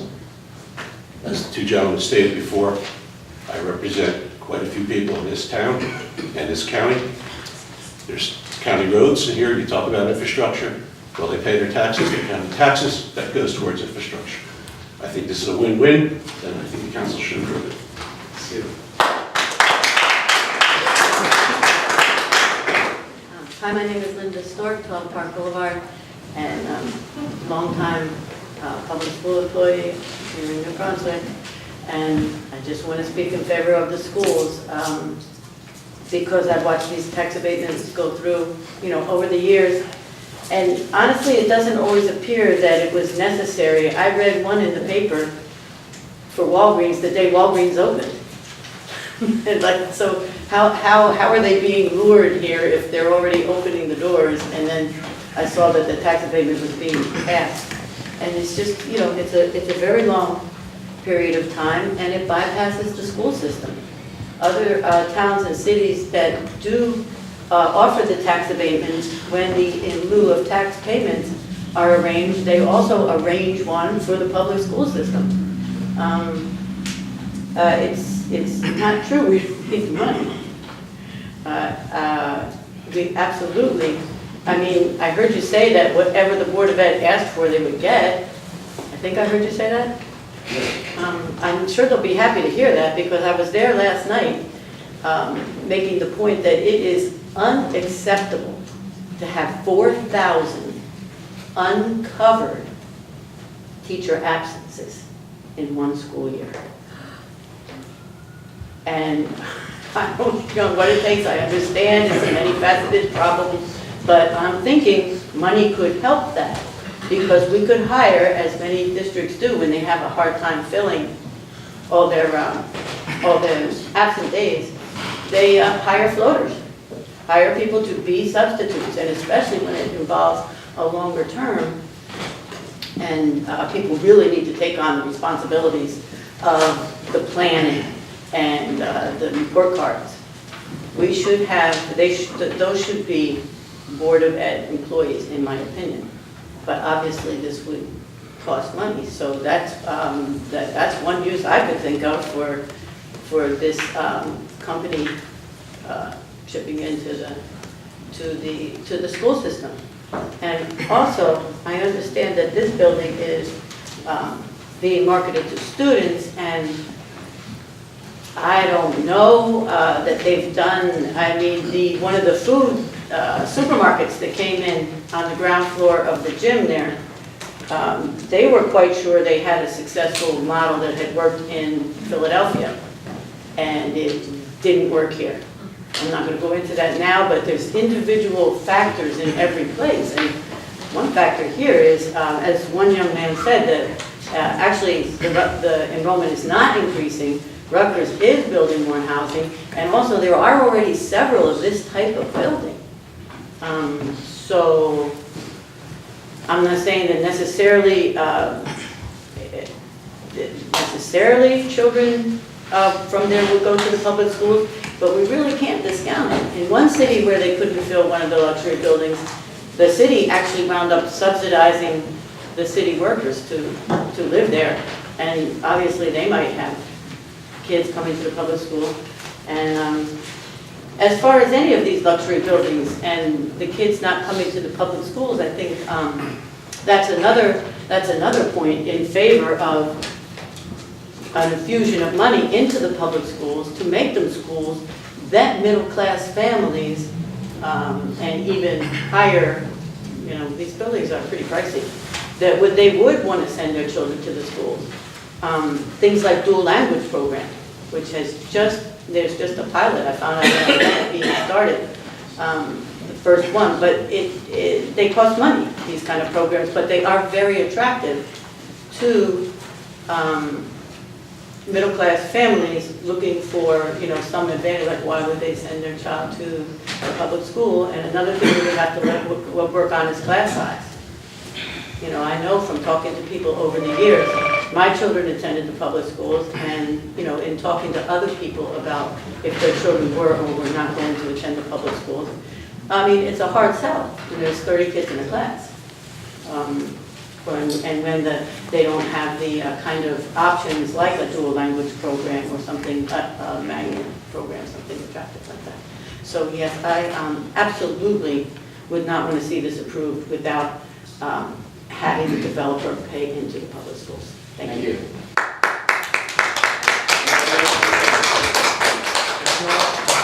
No, you cannot. We've already dealt with that. We're right within the order. I don't want to be disrespectful, I just want Thank to you. have discussion. Anybody else from the public? Seeing none? I move the ordinance. Second. Who seconded it? Okay. Council Vice President Anderson, Yes. Councilmember Egan, Yes. Councilmember Escobar. Before I do my vote, I just want to make sure that I just have to figure something out. They were talking, I think that the misconception is that this council is voting allowing just developers and giving tax abatements without taking in consideration the affordable units and the community in general, which I think that's is not the right perception. Like I expressed before, there was a developer here who was willing to do affordable housing or mix that residential place like we have done in the past. This council have approved that before. They get also the 30 years abatement. We need to make sure that our city continues to be a thriving city, and we have to look for ways that we attract others in our city, and taking also in consideration that our residents, will get benefit from that too. The school is getting, like it was said before, is going to get $1.6 million in revenue that we're getting, not the schools, the city, the taxes. So the school is going to get money. Based on the prediction, to the best of my knowledge, for what I have, the information that I have received, the likelihood of school children living in this specific location is going to be minimal. So impacting the school, the education of our children, it will be minimal. To that point, in my opinion. Somebody was mentioning that the schools are lacking counselors, social workers. I agree that there's so much more that we can do with our schools. But again, we have very good teachers in our school system. We have good administrators. My daughter went to school here. She went all her life to public schools. I am one of those that cannot afford $1,000 a month rent for a room. Nonetheless, there's others that are able to. So I think it's unfair to characterize schools as being, we do civics, the civics classes. The high school students are very involved in the civic classes, and they have done projects. And if you have been aware, you know that when the shooting in Florida happened, they were out doing a demonstration, very well organized, they did excellent. So sometimes I get a little bit upset when they shortchange our kids and what they do in the schools. Again, notwithstanding, there's improvement. There's always improvement in everything that we do. My concern, which is the reason my vote would be the way it is because to me it's a massive destruction.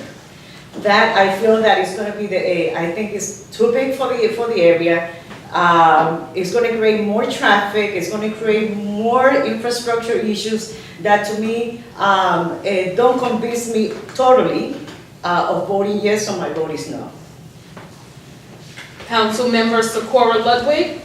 I agree with some of the things that Councilwoman Escobar said. However, this particular vote is not about the project. The project has been approved with the planning board, and I vote yes for the abatement. Council President Fleming. We had several things mentioned tonight. Somebody mentioned that the schools are segregated, but at the same time, we're discriminating against people who may have the money to live in the buildings.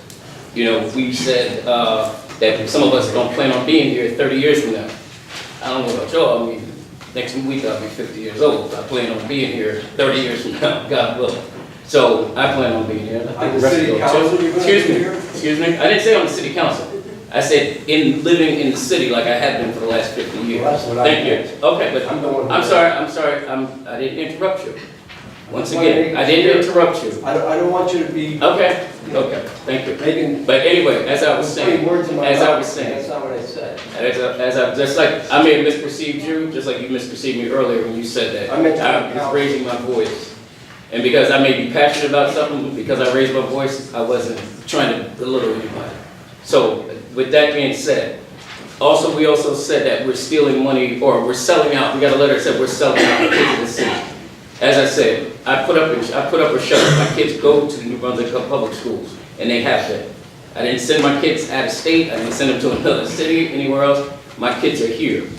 And I know that, yes, there's always room for improvement within the schools. My thing is school funding, how we allocate and what we do how we allocate the funding and how we do it better. We can always get better. I went to New Brunswick Public Schools the first 8 years, and I know we always need room for improvement. So I'm not saying that we're not robbing, we're not selling anybody out. And then we said, okay, it's supposed to be showing up, or marches are nice, but for the last however many years before I even joined this council, I've been a coach in the city. I have done several things. I've done marches, I've done forums, we've been involved in lots of stuff. And we don't see everybody out. When it comes to that, when it comes to things like that, sometimes it's harder. That's to put up or shut up. When the cameras are not on, no newspapers there, that's the time to put up or shut up. So I'm voting yes. I'm voting yes on this project, for not just for the abatement, but just for the project. Thank you. We're ready to close it out. It's already, the motion was already on the floor. The motion, I'm sorry, but the motion we've already.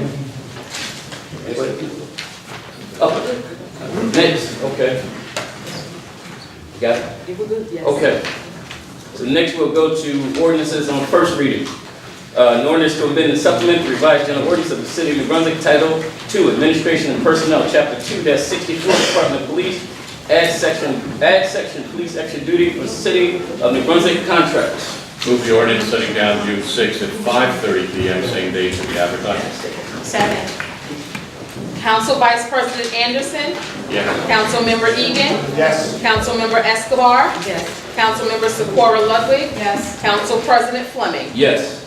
And we have an ordinance, number 2, an ordinance to amend and supplement the revised general ordinance of the City of New Brunswick, Title 10, Vehicles and Traffic, Schedule 27, no parking, certain hours, school zone. Representative Delegate. Move the ordinance setting down June 6th at 5:30 p.m., same day to be advertised. Second. Council Vice President Anderson. Yes. Councilmember Egan. Yes. Councilmember Escobar. Yes. Councilmember Socorro Ludwig. Yes. Council President Fleming. Yes. Okay, now we have resolutions 1 through 40. Would anybody from the public like to speak on the resolutions? Please remember that you have 5 minutes and 5 minutes. Seeing none? Mr. Fleming? Yes, sir. Point out something on the one resolution dealing with the city roof and the masonry work we're trying to do up here. We're recommended to you to accept the third low bidder. We gave the 2 low bidders the opportunity to come here tonight and either protest that decision or to challenge us on that. I don't know that anyone is here. They did not notify us. We asked them to do that. I thought maybe out of a good sense of fairness, maybe if you want to ask if someone is here in that regard. If not, I highly recommend you approve and act on the resolution. Is anyone here representing? Seeing none? No. I just want to indicate the resolution R051833, congratulatory resolution to Kevin Hoagland, longtime city resident. Once in a while, he was out in North Brunswick, but he came back. Unfortunately, at 1978, at the age of 18, had a horrific accident as a quadriplegic. But ever since day one, he has never said, "Why me?" He has fought for people, for the ADA compliance, the mayor's office here, and just recently, last Sunday, was inducted into the New Jersey Hall of Fame. So that resolution is for Mr. Hoagland. Anybody else? Where we at? I'm also agree with that. Kevin Rowland's been a model, a great friend, and I agree with everything you just said. Yes, second. Move the resolution. Move the resolution. Second. Council Vice President Anderson. Yes. Councilmember Egan. Yes. Councilmember Escobar. Yes. Councilmember Socorro Ludwig. Yes. Council President Fleming. Yes. Now we have public discussion. Anybody want to speak? Please remember that you have 5 minutes. Please give your name and address for the record. Hi, yes, Danielle Moore, 42 Brunswick Street. First, I'd like to start off with where we had the traffic meeting this month. That was where, at the traffic meeting, due to where they did not record them like now, I'd like to put on record stating that the traffic authority did say that Lee Avenue is approved for speed bumps. You said, is it approved for speed bumps? Yes, I'd like to know, like I said, due to it recording now, to say that what they said, that speed bumps have been approved for Lee Avenue. Speed bumps have been approved for the avenue? Who's they? Who's they said? Excuse me, I forget his name, excuse me. Engineer department. I believe that the discussion was that we had no objection to the speed bumps going in. There may be one technicality for it to go, and we also pressed public service. In fact, a little bit on the side, we have pressed public service on their repair schedules now that a significant portion of the gas main work is done, and that'll occur on Monday.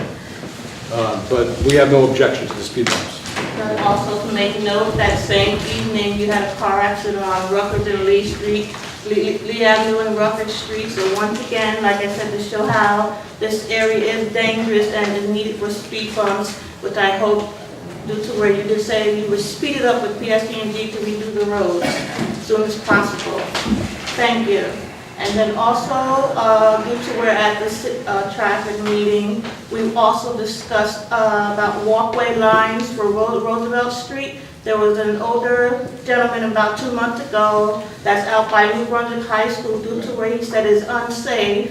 And that was where at the meeting also, where the city received funds to do walkway, and I have a couple of pictures here. I will present you with some more due to where we also said that you will do the walkways.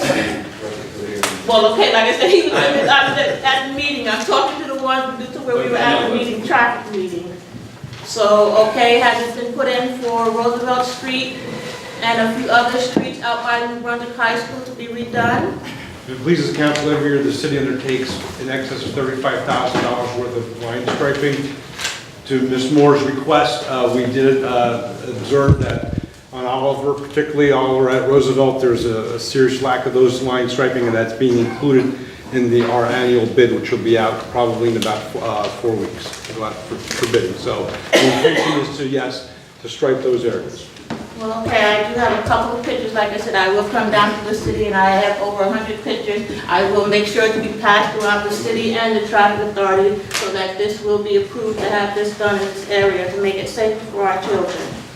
And then also I have a question due to where at the traffic meeting, that was where from the county, I was told for Livingston Avenue, it's supposed to be redone this year. I was given out engineer and sketch about Livingston Avenue being a 1-lane all the way to Elizabeth Avenue. Then also the lighting is supposed to be changed also, and then more street lights, but there's going to be making Livingston Avenue much safer. Can you tell me, has it been approved yet? That's Livingston Avenue. County. Yeah, we discussed at the Traffic Commission. The county had to apply some of their environmental approvals down to the state. They've advised that the state is a couple of months at best behind in their reviews of things. Once that comes back, it then has to go to the federal government with any design changes that were required by the state, and the county's consultant advised that the federal review process was probably about a 6-month time frame. So there's probably about another 8 months of review from other jurisdictions to the plan. I know Ms. Moore isn't as anxious for this project as I am to get it implemented, but there's a lot of reviews that still have to get done, but it is moving forward. Okay, because like I said, due to where I personally had a meeting with the county, like I said, they gave me the sketch of how the road, what all is to be done on Livingston Avenue. I was told that through the county that it was approved already, due to where they said it will be done, due to where they have the money for it, that it would definitely be done 2019. And then, yes, that was at the traffic meeting where some of you said that you didn't hear anything about it. The county has a $6 million grant from the Federal Highway Authority, which flows through DOT. So they have that. There's a design out there. We have a concept design. They're doing the final design now. That final design has to go through DOT for the environmental review, and once that's all completed, the federal government has to sign off on it, and it takes a while. Okay, thank you. And then also I know that the city had received some money to do some repair work on our parks. It's been about almost a year now. I asked that, okay, due to where you have extra money for our parks, that's where the water fountain at Baker Park and at Harvey Street Park, wow, are in no condition, where I hope you will use the money for something to be repaired to make it know that our children will be drinking safe water. Due to where these water fountains are all rusted, I will bring more pictures back on that to show how, wow, all this chemical stuff that was just put on there. Can you tell me, are these water fountains going to be replaced? I will ask the Parks Department to look at both. I know they looked at and addressed the fountain at Harvey Street, because you did raise that last year. I thought they did the same thing at Baker. I will remind them that you're a little disappointed with how they look. But there will be sufficient, I shouldn't say sufficient, there will be significant money invested in the park system this year, and Harvey Street Park and Baker are two of them that will receive significant funding this year. Well, thank you. Like I said, due to where out of all the parks that the water fountain, it does look horrible. And then like I said, I will bring pictures to do an update on that, but please, will you look into that? Yes. And then one last one, that's for Livingston Avenue, that's with middle school. Has the state approved the meter yet, saying speed limit is to be, what, 25 miles per hour when the kids are let out yet? Has the state approved it? To our knowledge, they have not. We have sent a letter of inquiry asking them to advise us of the status, but the ball's in their court. The DOT has to enact what's known as a traffic regulation order, a TRO. We have not been notified that has been done, nor have they responded to our request. So, so what do you say? What are you saying? What's going to be done? Are you going to put another word in with the state? Okay, come on. We have to wait on the state response. And I think we're going to keep on until. But we're going to continue. Yeah, well, that's what I'm saying. Okay, so you will continue. Yeah, we'll follow up and make sure that it happens, yeah, pressure, but we have to wait for the state. Okay, thank you very much. Thank you. Yes. Good evening. My name is Maroon. I'm a member of the Taxi Association in Brunswick, and I live on Commercial Avenue. I'm here again to ask you for your support and your help with what we discussed a couple of weeks ago about the taxi, the age of the taxi in New Brunswick, which is, we really need your help and we really need your support with this kind of business that we already do feel the pain that we are in. There's about 60 owners in New Brunswick, which is, none of us has any benefit. We don't have no 401k, we have no IRA, none of these benefits that any job has. We only have this kind of business, and we're trying to survive, and we're trying to keep these cars on the road, and we try to just have a job as anybody else, and it's becoming very difficult, so we just need your help. Mr. Council President, members of council, Mr. Maroon and I spoke after the last meeting. His request on behalf of the association and the other CAP members here at the last meeting, and I assume from hearing his comments this evening, is that the council act upon his request to extend the age of the cars from 6 to 10 years. I've talked to council relative to that, and I have been instructed to prepare an ordinance which I intend to have introduced on first reading at our meeting in June. Thank you. So that that will be on for first reading with respect to that request. Okay, thank you very much. Thank you.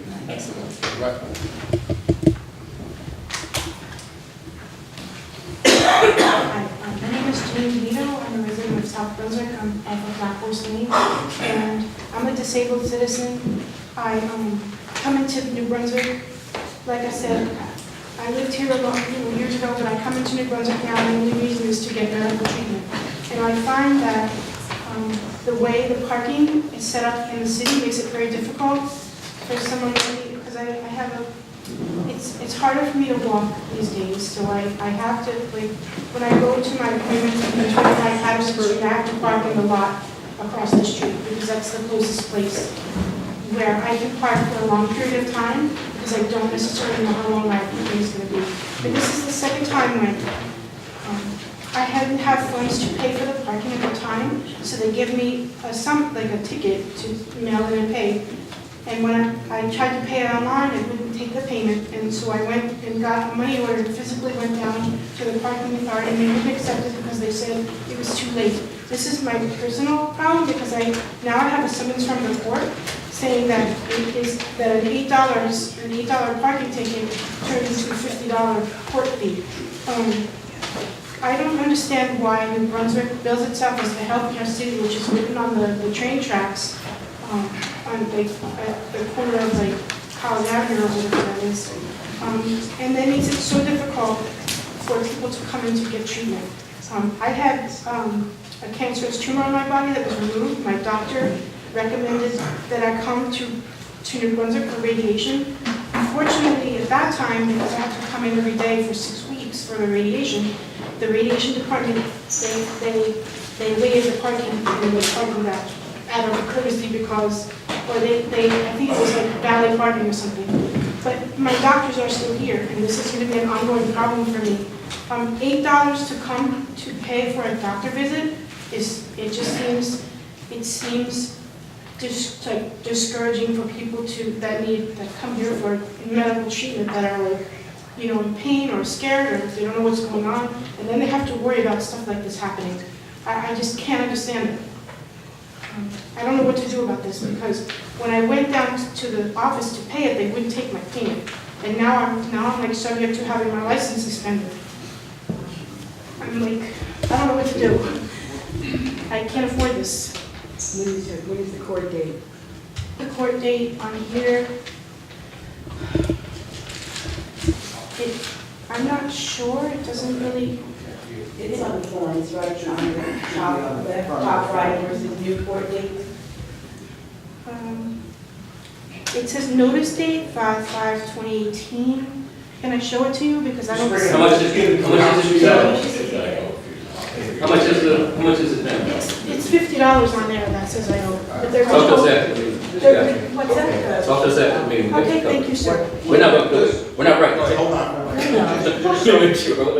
Just so the council is aware, the parking meter that shows expired doesn't know that a person who's maybe disabled or using services at the hospital. So that's unfortunately what happens. And when you're over the limit, you get a ticket. When you get a ticket, you have, I believe it's 7 days from the date you get the ticket that you can pay before it goes to court. It doesn't happen within that time frame. It goes to court and requires Now, a court appearance, and This, that's this, what this was is. actually because it says on there I was parking on private property, quote unquote, because I was parked in the parking garage. As I said, because it would have been impossible for me, not knowing how long my appointment was, to keep running out to like a meter and feeding it. And so that's why I parked in the garage. And they were kind enough to give me a ticket to mail in. And when as I said, when I went to pay the $8 parking fee, they were no longer accepted because I had already gone to the court. This ticket is back from January Yes, I know, sir. I 2018. didn't have the money. You notice it's May. I understand that. Okay. I didn't have the money, and when I got it, I attempted to make the payment. And here I am, so. All right. Would you talk to Assistant City Attorney Gabe after the next Yeah. meeting? Okay, thank you. Okay, she'll give you. Thank you. Anyone else?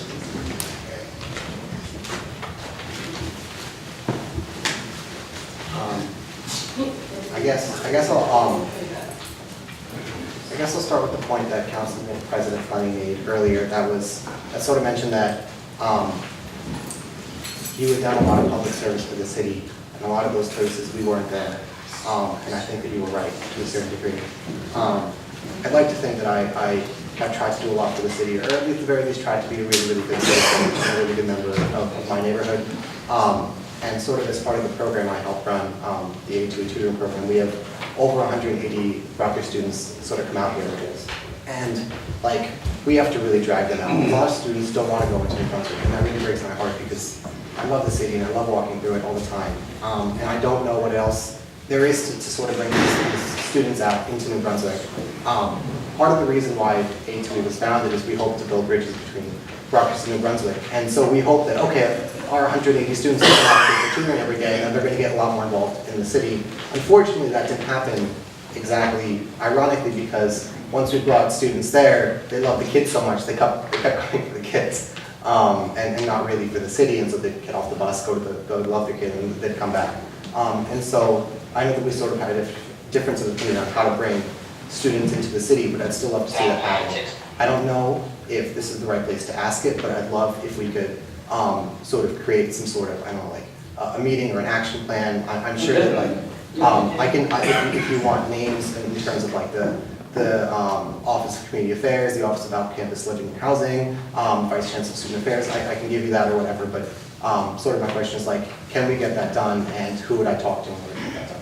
There's some already, maybe to enhance what is being done already, and Jennifer deals a lot with this, with Rutgers and some other things. We do work with Rutgers as a community at first with many of the departments from Rutgers. So maybe you could talk to her, and if it's okay, Jennifer, and see if you could just enhance or just give it, she'll give you what we have done, and maybe you could just give us any new thing that we might not have been doing. Yeah. So I would encourage you to talk to her. Any of the events that are done outside of the city, I mean, not outside of the city, but that's not city sponsored, my email is on there. Email me, and I'll give you anything that's going on at that time. Yeah. No, thank you.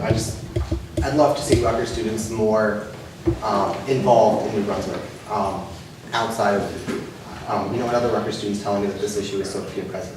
And whatever we can sort of have, that's what. Thank you. Thank you. Good evening, Council President. I have some materials for the council. Yeah, you have a name and address for that. Junior Romero, Food and Water Watch, 100 Fire Street, number 2. Materials. Thank you. Good evening. I've been to the council a few times to talk about a resolution that we are urging many councils to adopt, supporting 100% renewable energy. A few of the towns, name off my head, Edison, I think, is the most recent one. Fairly large town, New Jersey, I believe, 5th or 6th largest in the state. Edison, Perth Amboy, Bordentown, Princeton, Red Bank are considering ones right now in their council. So there's a resolution, that's one way of showing your advocacy for getting us off fossil fuels and getting us onto 100% renewable energy. I don't think I have to talk to this council about the needs to fight climate change and how New Jersey is adversely impacted as a coastal state.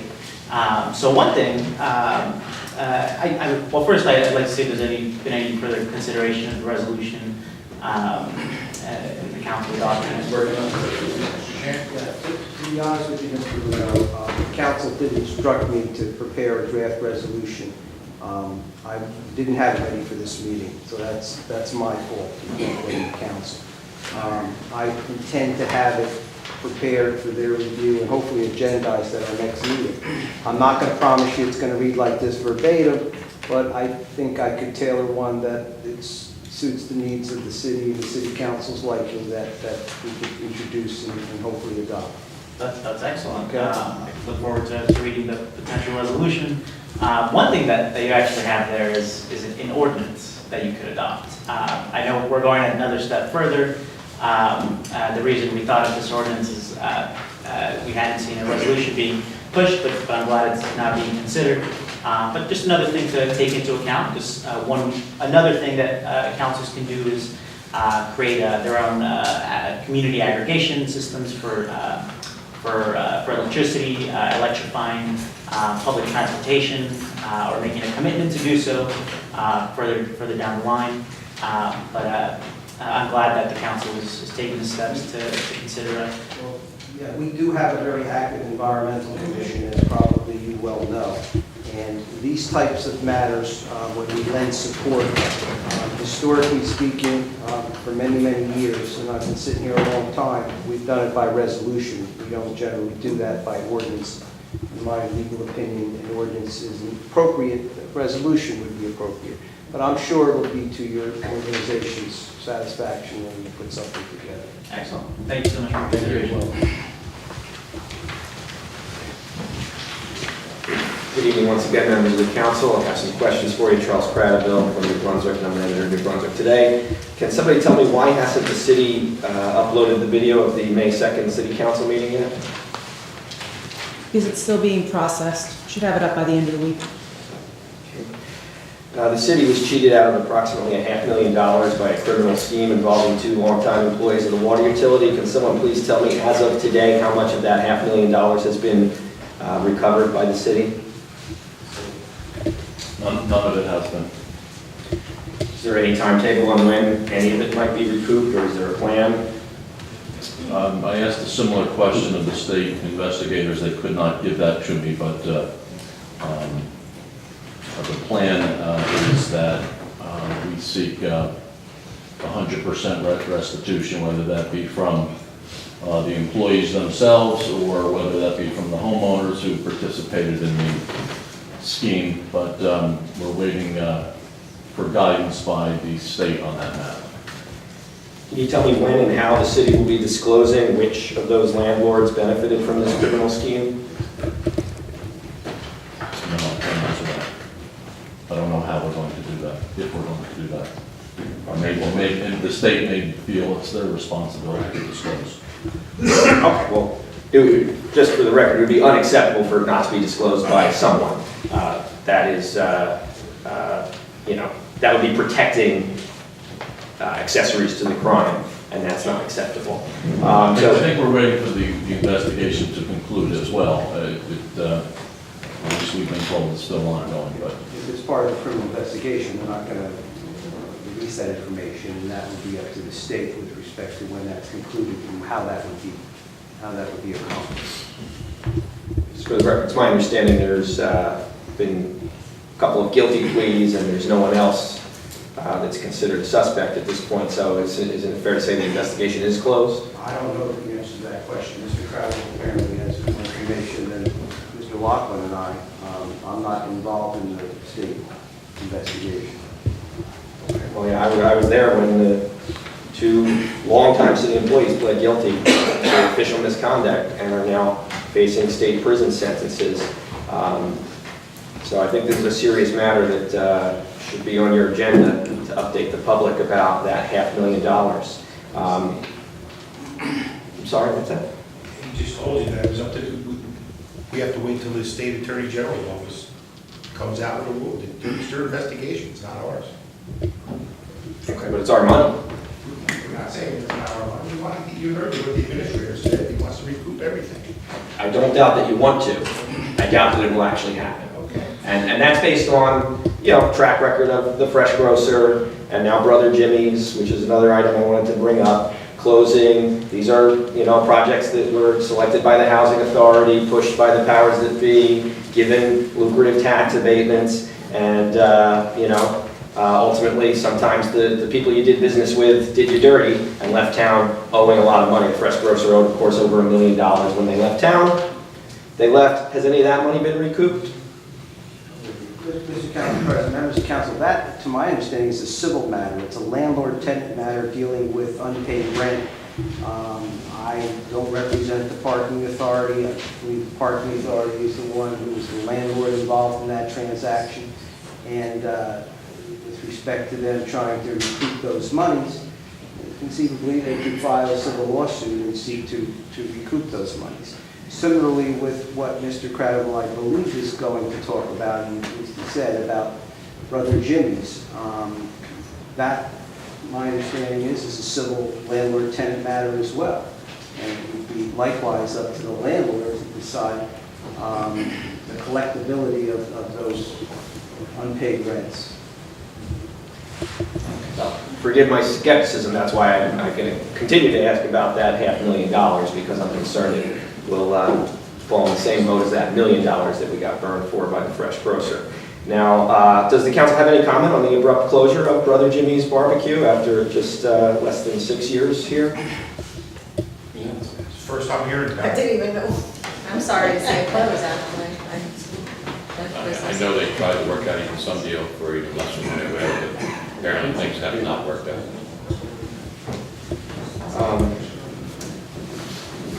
I just want to put on the record that my written questions I was directed to ask the New Brunswick Housing Authority Executive Director on January 24th were asked in writing as I was directed on January 25th, and just want to confirm I didn't miss any emails, right? Councilwoman Escobar, there's been no response to those questions from January. Well, is that acceptable? I have no idea the reasons why they have not been answered, but it seems to me that they should have been, at least some of them would have been answered. I don't know if it has to do because you are suing the New Brunswick Housing Authority, if that plays a part of that.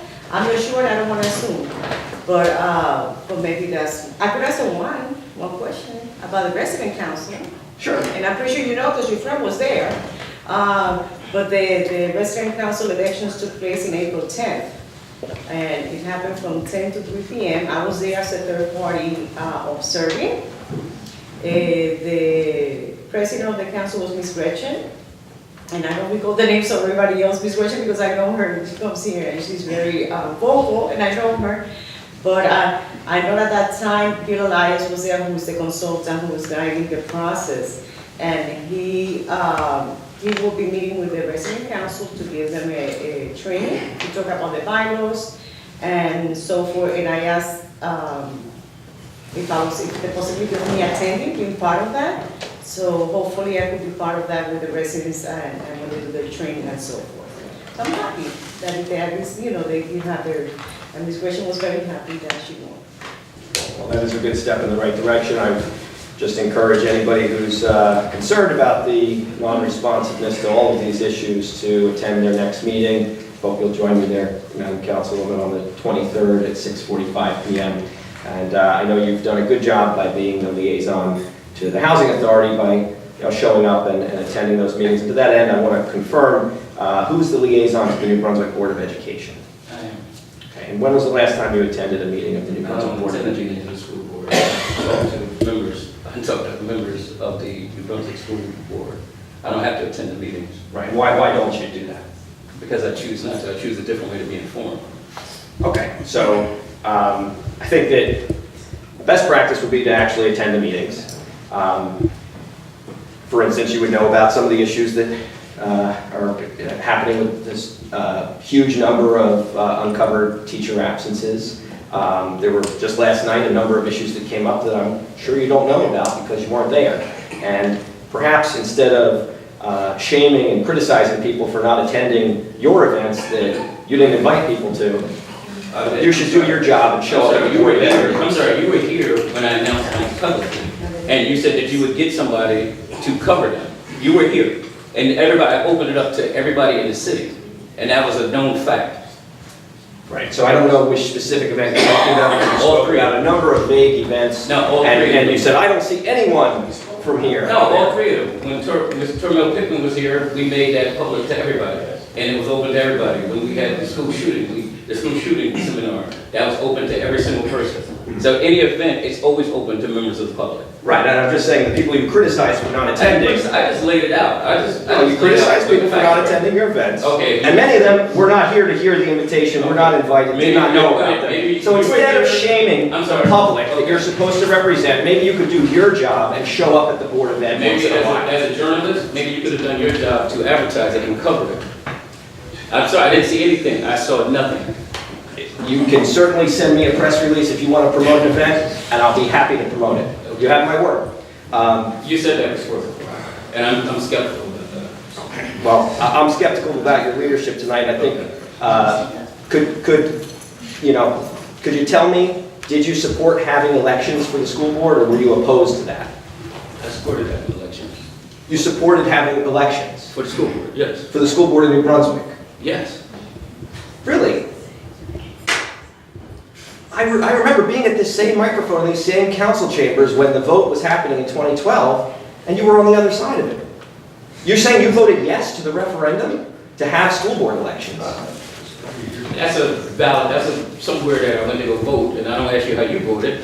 So, why would you ask me publicly how I voted? Because you're a public official. You're supposed Okay, to represent that's fine, but I'm still... Did you vote yes or no in the referendum? But I still have the right, a public official or not, I have the right still to however I voted, behind the curtain, however I voted for it, that's how I voted. Right. And I don't ask you.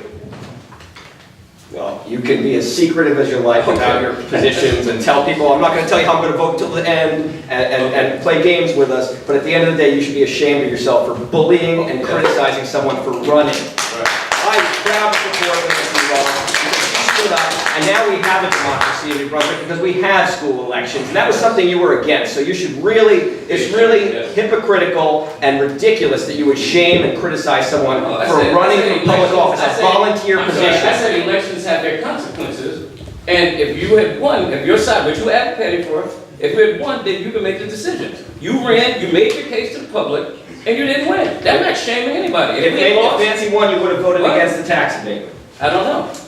That's not hypothetical. Thank you very much. Right. One last question. You said that the schools will get whatever they want. What basis did you have to say that? You said the schools will get whatever they want. Do you play any role in the budgeting for the New Brunswick schools? Thank you very much. There's somebody behind you. Can you explain what you meant by that? Your time is up. What did you mean when you said that the schools will get whatever they want in the budget? Is that how the budget process works? No, they said if they asked for it in their budget, that we would allocate it, that they would get it.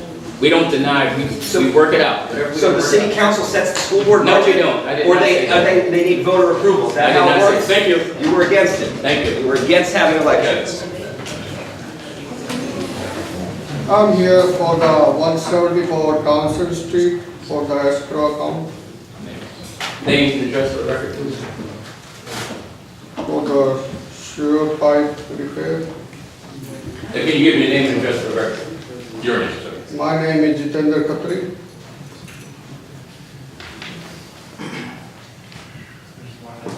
Yes. Say it again, which one? Jitendra Khatri, Okay. And address, what's your question? 174 Townsend Street.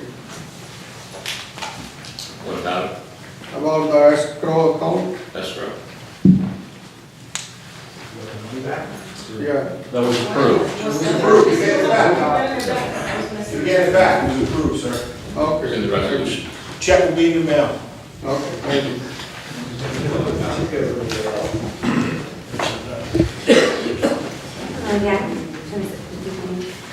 Well, now learning that you are the liaison for education and you don't attend which meeting? The school board. You don't attend the school board meeting? No, because I have my own meeting, I meet with individual members of the school board, anything I need to find out, I do, and I get a report from the school board. I don't have to sit at a meeting just to be at a meeting. Is there anyone else that could be a liaison to the Board of Education that could go to the Board of Education meeting? No. Well, I don't want to speak on behalf of the youth, but I think that the youth would like their elected representative to show up at the Board of Education meetings, especially if they're the liaison. Well, we're entitled to different, and the way that we get our information, we're entitled to different.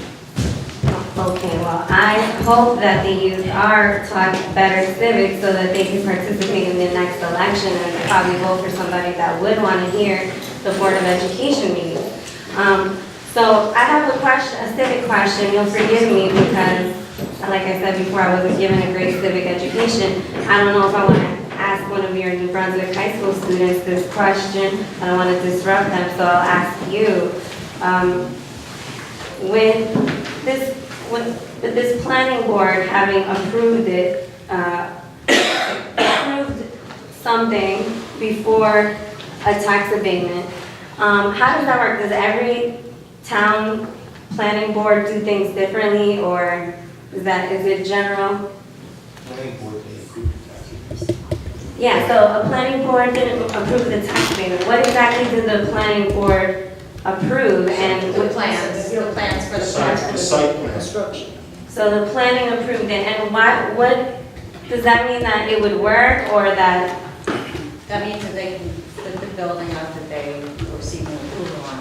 in terms of safety, or in terms of In what? terms of everything. And can you please tell me that, or should I ask a high school student that has civic education about their town? Can you tell me then, how does that, what does that mean, like? Yes, high school student. Go ahead. I don't think they know. They submitted a set of plans to our planning department. It goes to a technical advisory committee, they look at safety issues, they look at all the construction issues, the infrastructure, they have the site plans, they have water drainage, everything that's involved in a construction project. Okay, so what does them approving it have to do with being a reason? Because I heard you guys say, well, the planning board already approved it. No, but the distinction I was trying to make when I made that statement was that it seems some people didn't think this building could be built. It seemed like they were confusing the two things. The tax abatement is separate from the approval of the actual project. And I was just trying to make that distinction. Okay, so it's not really a reason for an abatement, it's just. No, and that's the distinction I was trying to make. This was a completely separate vote from the building itself. Okay, because I heard that the planning board already approved it as in like. The site plans for the project were approved by the mayor. Okay, so that just has to do with it being safe, not like them requiring or needing $1 million, a tax abatement. Correct. Okay, so the planning board kind of, them approving it really has nothing to do with them needing to not pay taxes as if they're a church.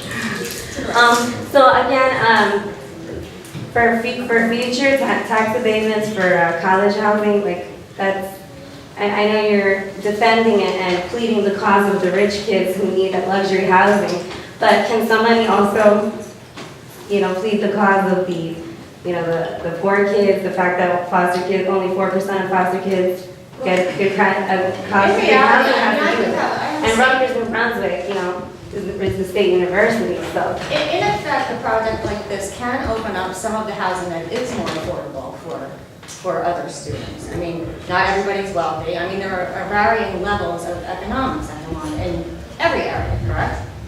So say students can move out of housing in the 6th Ward area where it's costing them $500 or $600 a person, but they can afford $1,000 apartment.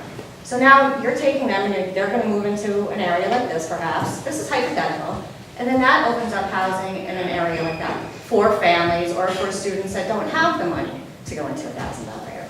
So it changes the dynamic of an area as well. Well, that's hypothetical, but it just increases That's the all we options. should do is hypothetical. But what it does do is increase the options, and I appreciate you pleading the cause of the rich kids, but I'm not doing not you, I'm sorry, the educational liaison. I'm pleading because of the rich kids. Yeah, because I heard you before saying, hey, but they also need some housing options. No, please don't put words in my mouth. And I'm not even gonna go into, I'm not pleading because of the rich kids. Okay, because, I advocate for students all across. I do that every single day. all right, well, the reason why foster kids, only 4%, is because of housing things, and so you know, just, if you guys can put more, this is New Brunswick, Rutgers, New Brunswick State University, probably the only university that foster kids could even afford to go to. But if you can, if you're giving, you know, abatements to national developers who probably don't need it, and would have done it without, if they wouldn't have done it without the incentives, then like, that's fine, we can find someone else. But if you can do that for, you know, poor students, because again, it wasn't for New Brunswick residents, it's for students, right, from all over the state coming to New Brunswick that need housing. So if you can, I don't know, someone work with them about making low-income housing for the poor kids. I know, I just feel like I have to speak for them, because, you know, nobody does. Mr. Patterson, can you tell the audience how many affordable housing units that we have in Brunswick? We have many of them. It's a very diverse supply. We have housing. The women's shelter that we built. Yeah, there are group homes in town for foster children. There are group homes in towns for aging out foster children. There are supportive needs housing in town. We have 7 different projects. We just opened one a month ago. There's one down the street here that is for victims of domestic violence. There's another one on Livingston Avenue for victims of domestic violence. They're the first 2 in the state of New Jersey for homeless victims of domestic violence. We have affordable rental housing. Some projects, all of the units are affordable in them. Other projects have 80% of it market rate, 20% of it affordable housing. If you look out that window or that window, you can see 2 examples of those projects. We have housing that's affordable all over the town. Is it enough? No. There isn't enough money in the federal budget, in the state budget, to fund all of the housing that's needed. But this city is more aggressive than any other city in Middlesex County and one of the most aggressive cities in the state of New Jersey in applying for affordable housing. And if there's not enough funding, then he just said there's not enough funding. He just said there's not enough funding for housing and that there are homeless people. So again, I don't know why an abatement was needed if there's already not enough funding. That's 2 separate issues. You have to understand how that works. Yeah, and it's still part of the New Brunswick budget that they're not contributing to, that could be used for more housing, you know, and as you can see, there's plenty of homeless people here. Thank you. Brett, could you tell her what we do for the homeless, also, or shelters we have for the homeless? Maybe she gets up and says all these things, but we don't have any of these things, and we're not, you know, go ahead. We have a men's shelter in town down on Beale Street. It's run by Catholic Charities. There are a number of other shelters in the area that are run through the Continuum of Care, which the County of Middlesex is responsible for, which provide family shelters and women's shelters. We've had transitional housing, which we also work with Catholic Charities in doing. So we have the supportive needs housing for homeless individuals and homeless families. As I said, we just opened up our 7th project recently out on Seabrook Way. So we've done a lot. We've got more of supportive needs housing than anybody else in the county. So once again, I'm hearing a lot of what there is, but not enough about the lack. I mean, thank you for mentioning that we do need more resources, which again is why we were against an abatement. But can we talk more about the homelessness that there is there? Like, it's okay to say, yes, we have a lot of homelessness instead of rushing to, but we have this and we have that. Are those companies getting, Catholic Charities is a nonprofit, right? Are they getting a tax abatement? Catholic Charities is a nonprofit. On some of their projects, yes, they do, or they get a reduced tax rate for some of the other qualifications. Is the National Developer a nonprofit, or are they for-profit? They're for-profit. Thank you very much.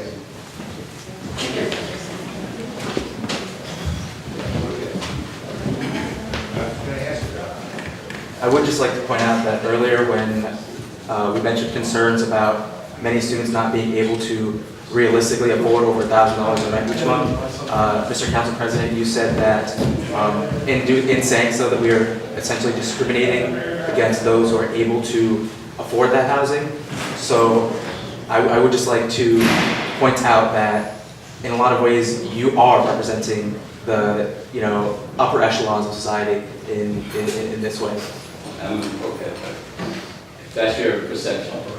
I'm not representing the upper echelon.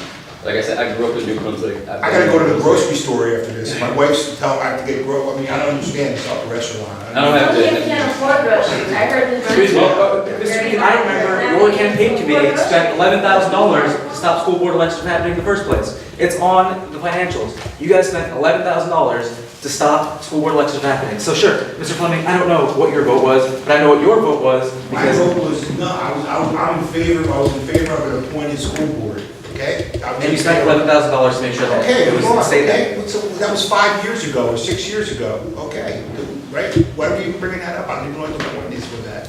What's the point of that? Now we have elected school boards, okay? Because you were What's the against, point of that? you were against, more That's not democracy. democracy, that's not democracy. We kept Yes, it is. What? So voting isn't democracy? That's not what voting is? Whatever you say. That's why there's an election, there's consequences. People win, people lose, we lost. And you lost last time for spending $11,000. So, Okay. So we lost that election, okay? So what do you want me to say? We did pretty good in the school board elections. The people I voted for all won. There you go. the same people who were against school board elections in the first place? I didn't say that. I didn't say that. I don't think so. You don't think so? You live in Brunswick? Well, I don't see why it's relevant, but sure. Well, I just want to know if you're a taxpayer. I don't see how that's relevant. Huh? I don't see how that's relevant. State taxpayers. Excuse me. Thank you. Thank you. Hi, so you just said whatever to an honest critique that someone just made about your past decision. I mean, No, I said whatever about the election. I didn't say anything about it. you are a public official. Your decisions can be evaluated by the public. Okay. Okay, so, So whatever. I can say whatever, yeah. okay, Yeah. all right. Well, to your previous remarks about the homeless, this isn't a classroom competition about, like, if you do better, you'll get a sticker.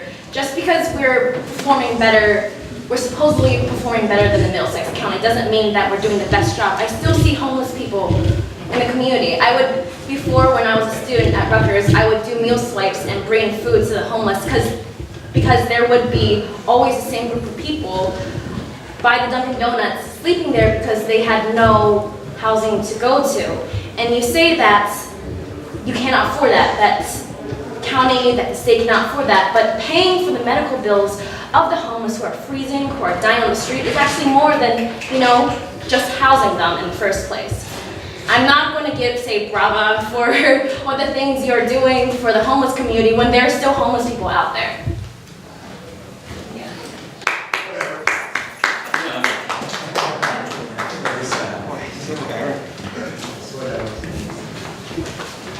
Ron Walker, 15 Queen Street, Somerset, New Jersey. Earlier in this meeting, I heard that the average expenditures per student was $24,000, correct? Right. At City Council, do you think that there's more expenditures that are needed to furnish the resources for the kids, or do you think there's less revenue needed? No, I think that we need to see how we allocate the funding. That we can reallocate the funding and fund schools. Like I said, we're projecting right now how we spend money, and how we spend money now is not how we're going to be spending money 5 years from now, 10 years from now. So it's all about the present, correct? Excuse me? It's all about the present allocations, you're not worried about the future, but you're worried No, about... I said that future budgeting isn't going to include some of the things that we include right now. Okay. Do you have any idea, I honestly don't, do you have any idea what the dropout rate is in the city of New Brunswick? I don't remember the percentage right now, but as I said, when you calculate it, people use that a lot of times, what they don't realize the reason why more cities have higher dropout rates. I'm not saying that there's some kids that's going to drop out. I work in a high school. There's some kids that I saw some of the smartest kids, and they decided they weren't going. It wasn't, they just all of a sudden hung it up and they said they weren't going. It's nice to say, okay, we want the dropout rate to be this, this, and this, but some kids don't handle it. Some kids get 16. I think that the state should make it higher sometimes. The state law says at 16 years old, they can make that decision. And like I said, you calculate from when they got here in kindergarten, how many kids, in the transient community, once you go to see that, when that class graduates, that's how they calculate it. So we can't stop people from moving or leaving the district. you get your own statistics? Excuse me. Do you think there's any direct effect by you as a liaison that if you show up to Board of Education meetings, you can learn something and take it back to City Council and try to improve the educational community of New Brunswick? No, because as I said, I already get my information. The way I get my information, I don't have to sit at a meeting. I can watch a tape. I don't have to sit at a meeting. I don't. I mean, it's nice for you to say, just like everybody complains that the mayor doesn't show up at our meeting. You know, now you're saying, okay, because I don't show up at the Board of Ed meeting, I'm not informed about education, about the board, what goes on at the Board of Education. You're a teacher, I would What? imagine. Yes, I'm a teacher. I'm a parent of a person that's in the New Brunswick schools. Gotcha. I just like to say that no matter what school district that I've gone to, I've always known from a child that the ones that go to school with me that are parents of PTA parents or parents of Board of Education or from whatever authority possible, those are the kids that are always going to make it through the city of New Brunswick. So regardless of whether the dropout rate is 30% or 10% or 20%, I know that it is really segregated in the schools. And it's not like racial segregation or economic segregation, it's political segregation. I know that the kids that come into these cities from foster youth or from parents that are illegal or undocumented or illegal immigrants, I know that they're not on the same par as kids that are the children of publicly elected officials, and I think that that's an unfair system. I'm sorry, can you repeat? I'm sorry. What was the last thing? I don't think that the kids that are from disadvantaged backgrounds are on the same par as kids that are the children of publicly elected officials, because I believe that there are a lot of backroom deals or whatever's possible that ensures that those kids that are children of the publicly elected officials are insured to be graduating from high school rather than the importance of the student body overall. I agree. I take that. Well, I guess we should. My daughter didn't get any special. And I believe that parents who are involved with their child, I believe that parents who are involved with their kids' education, those are the ones that use this to see. And we talk to people all the time. We try to get more involvement with different parents' organizations. You know, you can have parents that come down, they can come out for meetings and all kinds of events, but when you go to a PTA or PTO meeting, you get 3 people there. So parents who are involved with their children's education, not public elected officials, because I'm offended by that. Because my kids don't get any special breaks. I still pay for tutoring because I may have my son may struggle in certain areas. So he's not getting any different type of things. And there's no backroom deals. That's a fairy tale. I'm sorry, excuse me. I'm just wondering how would you as a liaison, do you have any proposals on how to reform the education system of the city of New Brunswick? Say that again, I'm sorry. Do you have any proposals on how to reform the education system of New Brunswick? I actually have a proposal how to reform the state in all inner city schools. But we could go over that, but we don't have time for that tonight. Fair enough. All right, thank you. Thank you. Anybody else? Motion to See, adjourn. hold on one second. Hold on one second. I just want to acknowledge, we don't have any Republicans in New Brunswick, but I want to acknowledge one of my students who he's doing a project, and they have to sit in on city meetings and stuff like that. Civics. He's a Republican. Me and him always say, he said, I'm the only Democrat he'll ever vote for. And I told him he's the only Republican. This is Mike Furtado. He is, they call him Mr. President around school. His parents must be council. Hey, excuse me. I'm sorry. I'm sorry, why are you walking on when I'm trying to acknowledge a student? Because you're trying to act like he's not talking. What about the No, I'm not. I'm sorry. What about the student? I'm sorry. You want to take it down? Excuse me. As I said, this is Mike. He is a honorable student. He's a Republican. Ronald Reagan is his #1 hero. But I just want to acknowledge him. Thanks for coming down. Thank you. Motion to adjourn. Is that the one second? Okay. Okay. Council Vice President Anderson? Yes. Okay. Councilmember Egan? Yes. Councilmember Escobar? Yes. Councilmember Sequoia Ludwig? Yes. Council President Fleming? Yes.